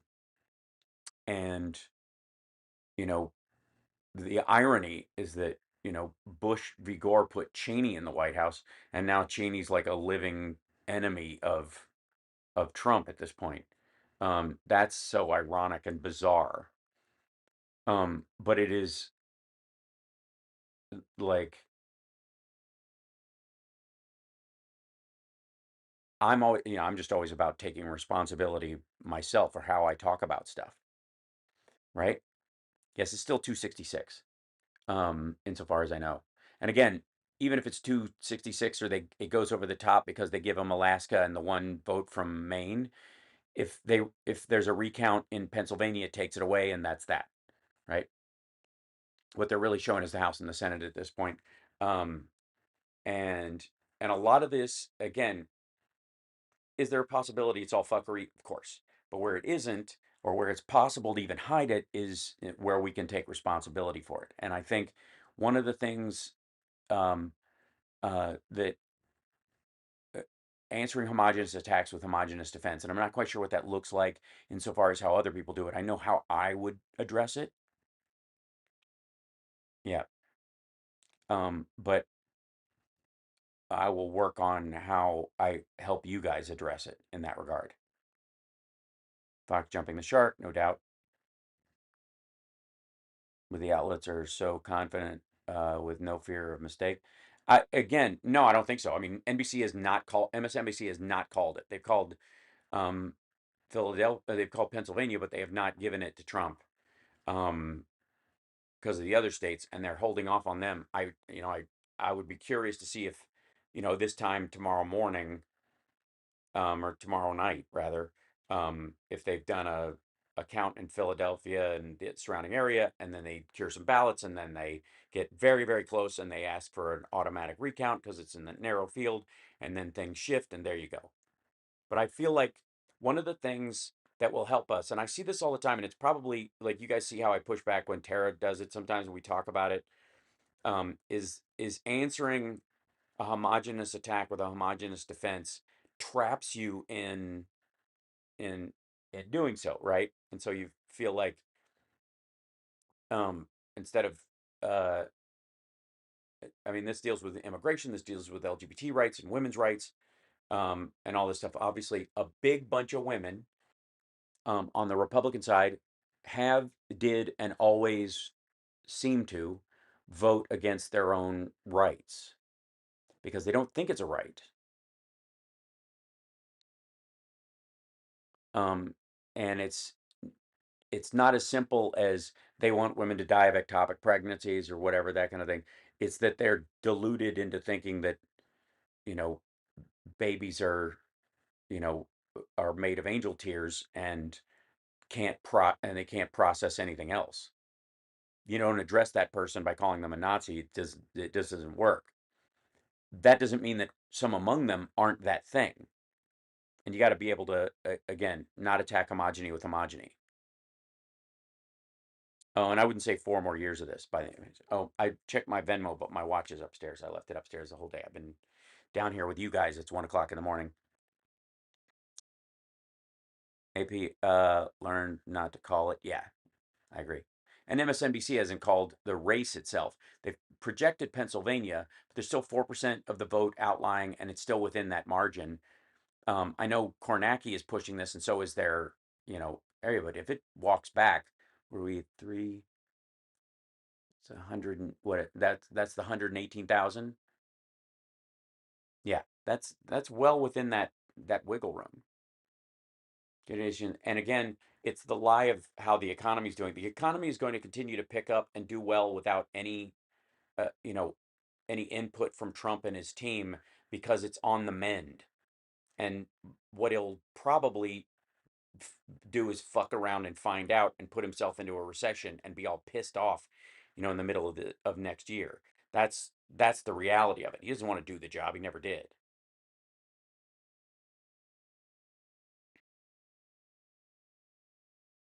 Oh, for Nancy's gift, I will. Thank you. I don't have that in front of me. Where's mine? Oh, my phone's right here. Sorry.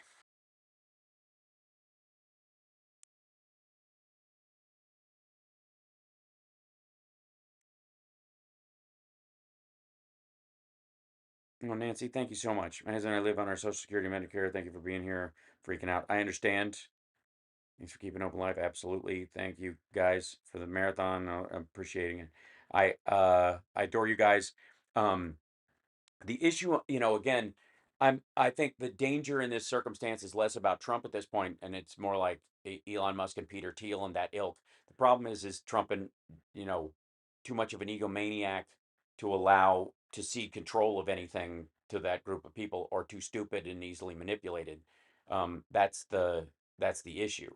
I mean, we had Kissinger in the fucking White House. He wasn't an American born citizen. During Vietnam, we had, again, Cheney in the White House backing up George W. Bush.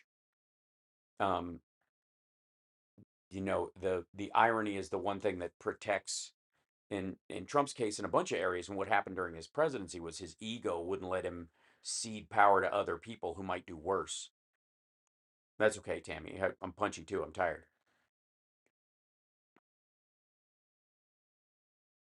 Yeah, Tucker Carlson. Well, that's the issue too. is like now Trump doesn't need a bunch of those folks, right? He doesn't need the salespeople once the product's out the door. That's the thing. And and his company's still got a bunch of loans due next year, and it's still the law. He can't pardon himself out of the state charges. I don't know what the fuck uh the the sentencing is going to be like at the end of the month. Jesus Christ. But again, all Pennsylvania aside.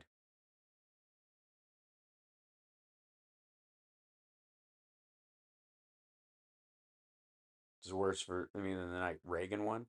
Yeah, I would argue Reagan won when Reagan won re-election, but also Reagan was involved in Iran-Contra. He's talking about how let's just talk about Trump befriending Russia, which I don't think he's going to do at this point because the American economy is in a better state than Russia's is, and I don't know where the fucking payoff is for him in the end, how it happens, and maybe he thinks the law is still the law, but we'll see. But and it's not an official act if you fucking get bribes from Vladimir Putin, whatever the fuck. But yeah, he's a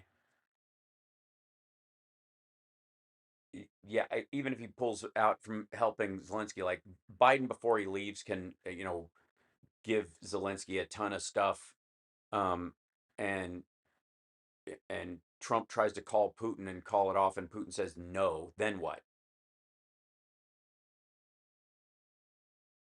He'll be a dictator. He won't follow any laws. Well, that's the issue, though. um, the Supreme Court has given him immunity in terms of official acts as president.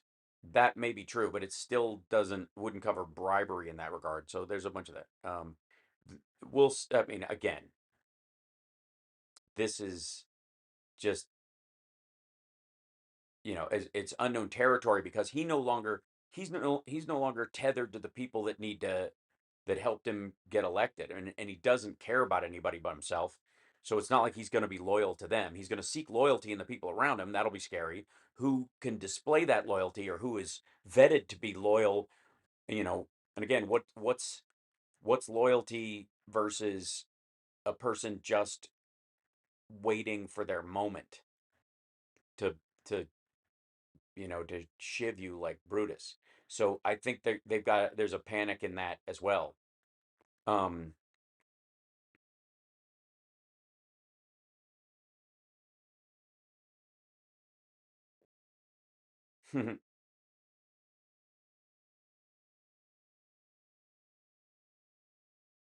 this is yeah. So here we are.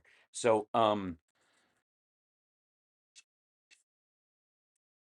at this point, we're not going to know anything in the morning, and since um, you know, it's not one of those situations. I feel like I'm going to leave the live stream open and just absorb for a bit. See what this means. There's still a lot ahead of us. So Hitler was in his 40s when he took over. Yeah, Trump is done. He's baked. Look at him.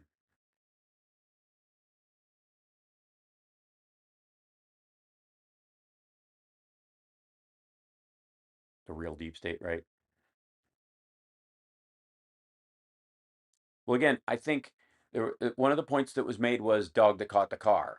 So we'll have to see because this asshole wants to be beloved. And if there's a chance, if there's the dangerous people around him like Vance and Musk convincing him that this will make you beloved is a bunch of shit, and is dangerous. But if the family doesn't buy into it, or Ivanka and Jared are back now that they're in the White House and that's all they're going to do, um, that they're going to have a position there and that's why they came back to do this stuff. Um, that's that's a different animal. That's are they watching out for Pop as he loses his fucking mind? I mean, there's a very strong chance that Trump in his ill health and fading brain wasn't going to make it through the next year anyways. Yeah. And Vance is as as VP pulling somebody in and going into a midterm crashes the whole fucking thing, right?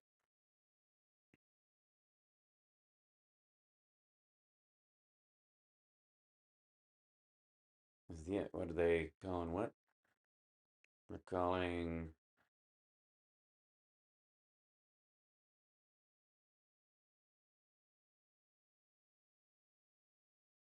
What are they? They're just holding it there. Why? Oh, okay. So it's just a graphic. I was like, are they warping the video just to make us all have vertigo before they, put him over the top? Good Lord. Yeah, it's not over yet.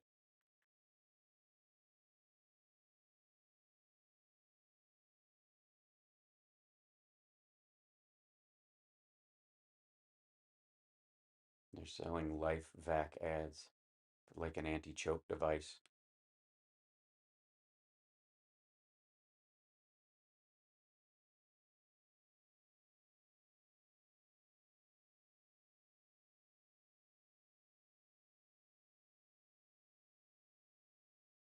And I think the yeah.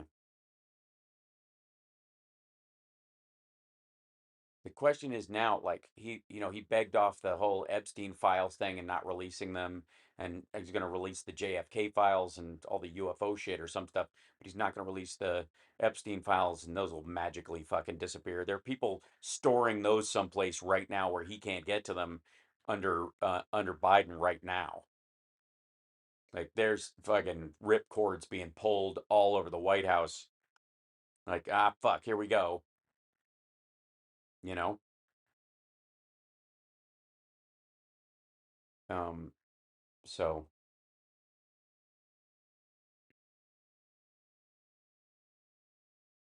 And that's what you have to do. Is it just, well, if he's not going to dump it, I'll just dump it as my last act as president. I would argue also that um, Biden now has to uh, pardon Hunter for his own safety,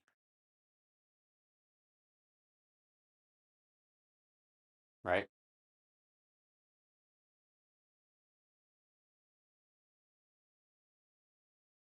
No, I don't mean for Biden's safety, for his son's safety, for Hunter's safety. If the results are not right, I agree. JD Vance is 2025? Yeah.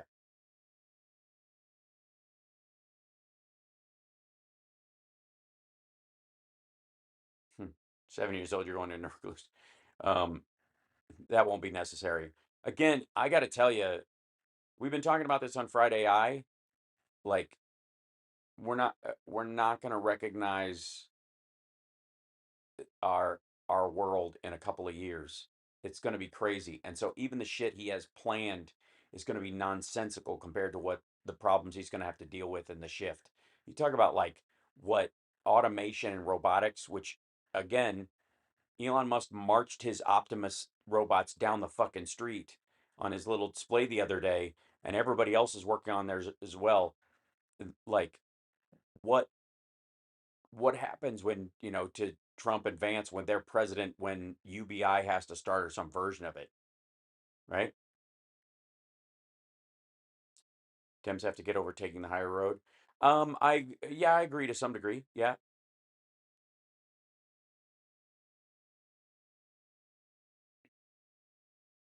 but I'm not giving up. Of course not. I mean, they might come for me. That's the rough part, is that there might be like a target on me now. Um, wouldn't be surprising, but I don't care, and I'll continue doing what I'm doing. Hmm. Because again, I'm out front. There's a lot of people who, are in chat rooms and do that kind of stuff or talk around or have online characters that they do. But those of us that are outspoken and are ourselves, it's a risk in a situation like this. The problem is, again, right now Trump has to prove that, and we'll see if he even cares once they're in there. Again, this is all just conjecture at this point. Um, but they're going to have to I mean, prove to at least some of their followers or a big chunk of their voters that they mean no harm, like people think. We're not really Nazis. We're not really like that, while still doing the shit that is in Project 2025. That's fucking weird. You know, there's, the things to, I don't know how this, like, even the talk about this deportation shit starts before he enters the White House. If he's going to do some of the shit on day one, the way he's been talking about it, he's got to start, like, you know, letting governors and mayors know and all this kind of stuff. Like, that's a big fucking deal. And so even the presentation of how he would do it, are people going to what Romney called self-deport? Remember when Romney was talking about that? My fears for my daughters, although I live in California. Yeah, I mean, again, you don't have to worry about that because specifically the Joe Rogans of the world want states to exist where their daughters can go have an abortion. I got to tell you. I mean, that's one of the reasons why a lot of them support it's a, it's just something that, like it should be up to the states and all that kind of stuff, is because they can afford the plane ticket.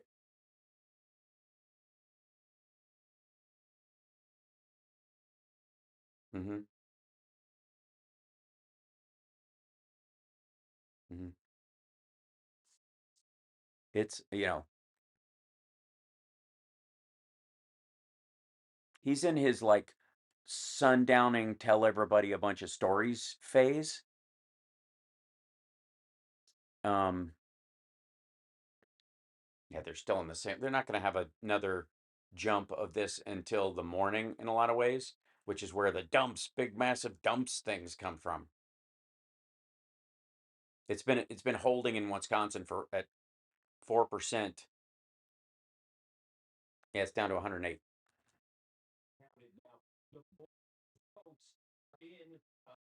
We'll see this updated actually, so this is real time. I'm just checking in on something here. Yes, this just updated. That's going to be an easier way to do this. So just adjust. Oh dear God.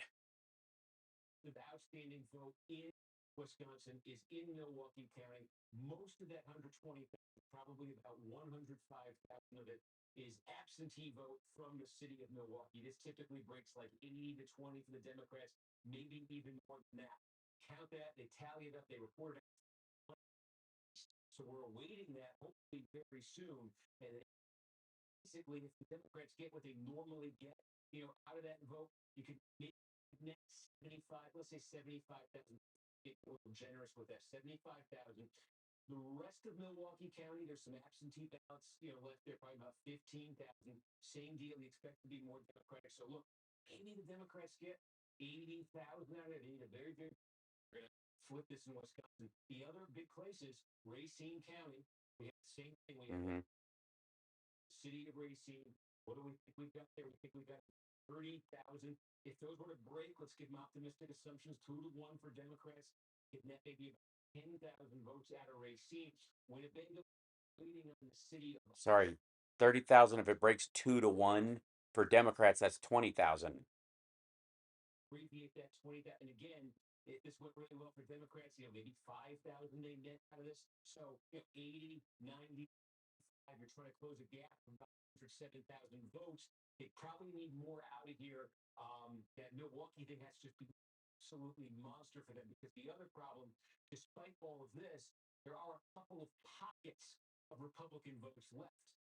Take a look here. Core Republican County, 3/4 of the vote in. Trump's winning almost 2-1. And you can see the still votes to come here. So there are other places. Yeah, I would say that one of the factors might also be what I would say the bullshit faux Democrat vote from Republicans, that a bunch of them were saying they would vote, Democratic or whatever, or assumed that a bunch of other people were doing it, so they'll just go ahead and vote for Trump because a bunch of Democrats are voting for or a bunch of Republicans are voting for Harris. So I'll just go ahead and vote for Trump, and that ends up being a significant number of people. Something maybe we haven't quite seen in Milwaukee before for them. Wisconsin so closely, a state that has been so narrow in the last two presidential elections. What else are we waiting for in any of the other battleground states, Steve? What are the big goals? Yeah, so in Michigan, we've been talking about Wayne County. We did just get a pretty big report out of Wayne County that takes us over to half the vote in Wayne here. Again, you looked earlier, Harrison was running under 60% before. Now she's getting closer to where Democrats want to be here. Again, compare this to 2020. Joe Biden won here 38 points. Now it's inching up on 30. But again, this needs to be higher for the Democrats. Trying to piece together exactly where in it's left. Because again, there's all sorts of different stuff. Yeah, there's got to be a full, like, she's got to come out and say every vote must be counted tomorrow and not just buy into this bullshit. Trump numbers, remember that was 300,000 the last election, now over 200,000, and there's still a significant share to come in from Wayne County. Mm-hmm. Stress the Democrats need to get a break, but never get it back to over that Biden. Just because what we've seen elsewhere in Michigan, all these places where Trump, we said coming into the night, Saginaw County was one of the swing counties in Michigan. It has no Saginaw, maybe so good as the state. Well, Trump wins it 3 points. The other one we identified as a swing county at the start of the night was Muskegon. We're getting closer there to a 100%. Trump leading by 2.5 points there. And take a look at this one. This is Ottawa County. Okay, this is still a core Republican county. You're in the western part of Michigan here. It's a very complicated thing with the Dutch Reform Church and Dutch Reform culture, but basically it's culturally conservative, extremely Republican, and it's been. Mm-hmm. Also, there's this thing I would say about Biden stepping down, and that question that was asked, I think, in an interview was like, what would you, if you didn't step down and you lost, how would you feel? And he said, I felt like I would feel like I did my best. Right? Remember that? And I was saying that's a terminal hypothetical, because that's your answer no matter what happens. If you do step down and she loses, what would be your response? Right? You'd say the same thing. So it's a dumb question to start with, but it's still true in this particular situation. There's a honest question to be had here that had Biden not stepped down and just been allowed to recover from the debate, done another one, been okay. Are we talking about better numbers? For real? And again, not because she doesn't deserve it. Like, I voted for her happily, easily. Right? But we're talking about like these areas that they're talking about. Yeah? You're good? Okay. National abortion ban is happening. Well, again, like I said, um, they definitely make it more difficult. I think the idea that people are worried about is that you can't get mifepristone because they outlaw it, you know, on the cabinet level or whatever. They put a block on being able to get it. They use commerce clause to try and stop its transport, those kind of things. And that gets tied up in the courts. It's again, it's a functional medication. They would have a hard time making that case. And there's a whole bunch of Republicans that, Trump sold this idea that it should be decided on the states. Well, then, it is. The question is, you can't nationally ban every possible option any more than you can nationally provide every option if your idea is from the state. So we'll see. But again, we'll see what happens with the full count in Pennsylvania.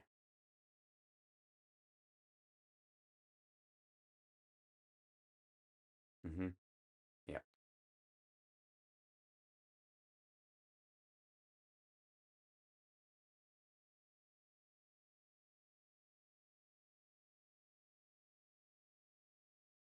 Mm-hmm. Yep. And again, he bypasses Pennsylvania because they've already called it. He was breaking down other states that they had already called before that still had, outlying votes that were significant. and he's just not going back to Pennsylvania. That's weird.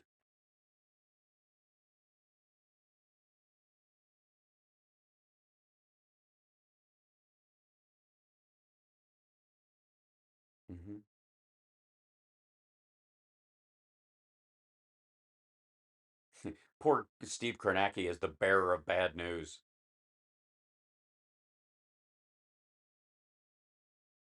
Hmm.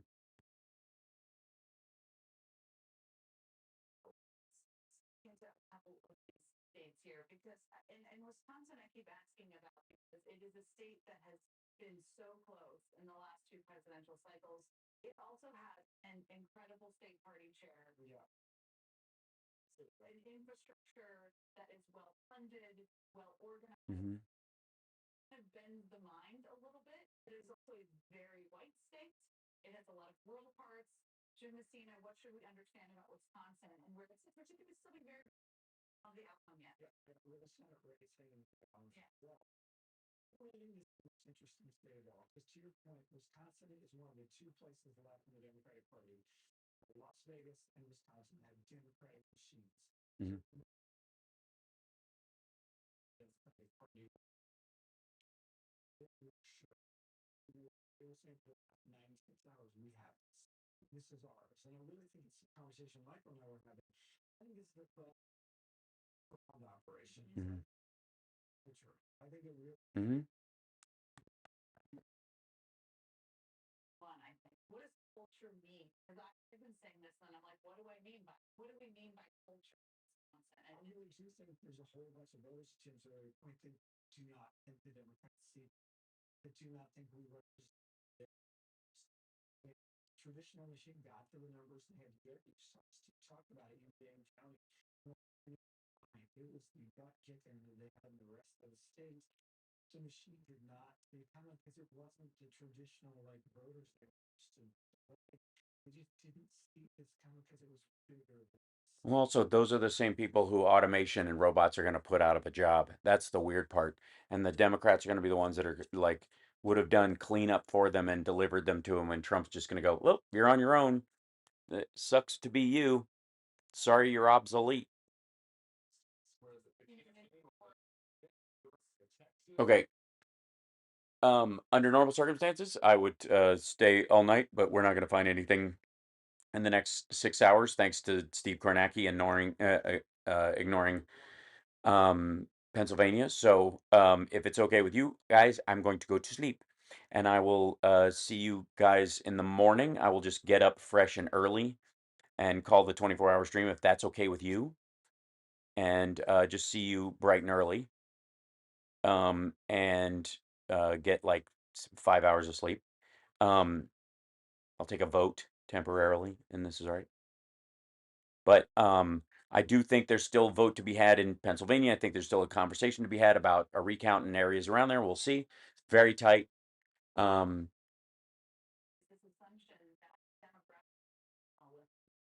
oh my God. Every Latino is not the same. I'm saying the obvious here. Just like every black voter is not the same. Please. I think we're seeing some of that in Texas. It's gone farther away. Yeah, but I think we also have to talk about it. What was I just saying? What was I just saying? Jen Psaki just said, I think we need to come to, to be aware that women, Latinos, blacks, are not a monolithic voting bloc, and that you have to treat them like they're individuals within that group, and that they can't default just to that, especially as Americans. And the language used around it on our side, and on the right, it's castigation, but I don't mean you. That happens all the time, which is a way around it with a lot of people, especially the ones that you're trying to lure over to your side. He only means the ones I don't like of my own, that kind of thing. Whereas Democrats, because I think we have a tendency to see people as attacked by their identity, we tend to defend based on blanket identity, even when those folks are, sorry, let's get an article, but yeah, even when those folks are not monolithic themselves, ethically, morally, functionally, whatever. So Densaki also said there'd be what? Sorry, what? No. Need to be a debate about ousting by right. Well, yeah, that's uh, her mistake, right? I think people were just watching my live stream and borrowed my talking point and fed it into her ear. But that's just me. Here's what we should do going forward, and I think this is something.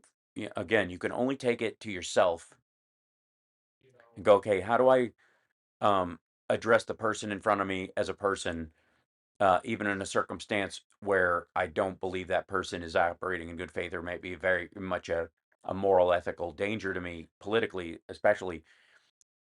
And I think the primary thing is through an awareness that you're not really talking to the person you're arguing with online. A lot of times you're talking to the person just over their shoulder. The person who looks like them, maybe shares a bunch of traits, economically, racially, religious, whatever those things are. And they take your attack on the person who deserves that attack as an attack on them as well. Not our job to teach civics. I agree. It's mine. I am the deep state. I am the democratic machine. And starting today, what I say goes. I'm gonna let you guys go because my computer, I could iron a shirt with it as well. So much love to you guys. I'm sorry it did not go tonight the way we want. I am not bought into that it is over until it is over. Just so you know. But I will see you guys bright and early in the morning. We won't have a regular morning show. I'll just pop in whenever I wake up because fuck.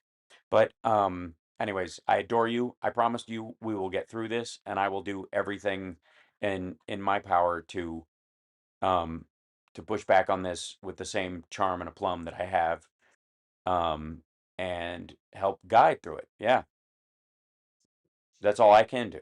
That's all. I mean, the rest of it is out of my hands.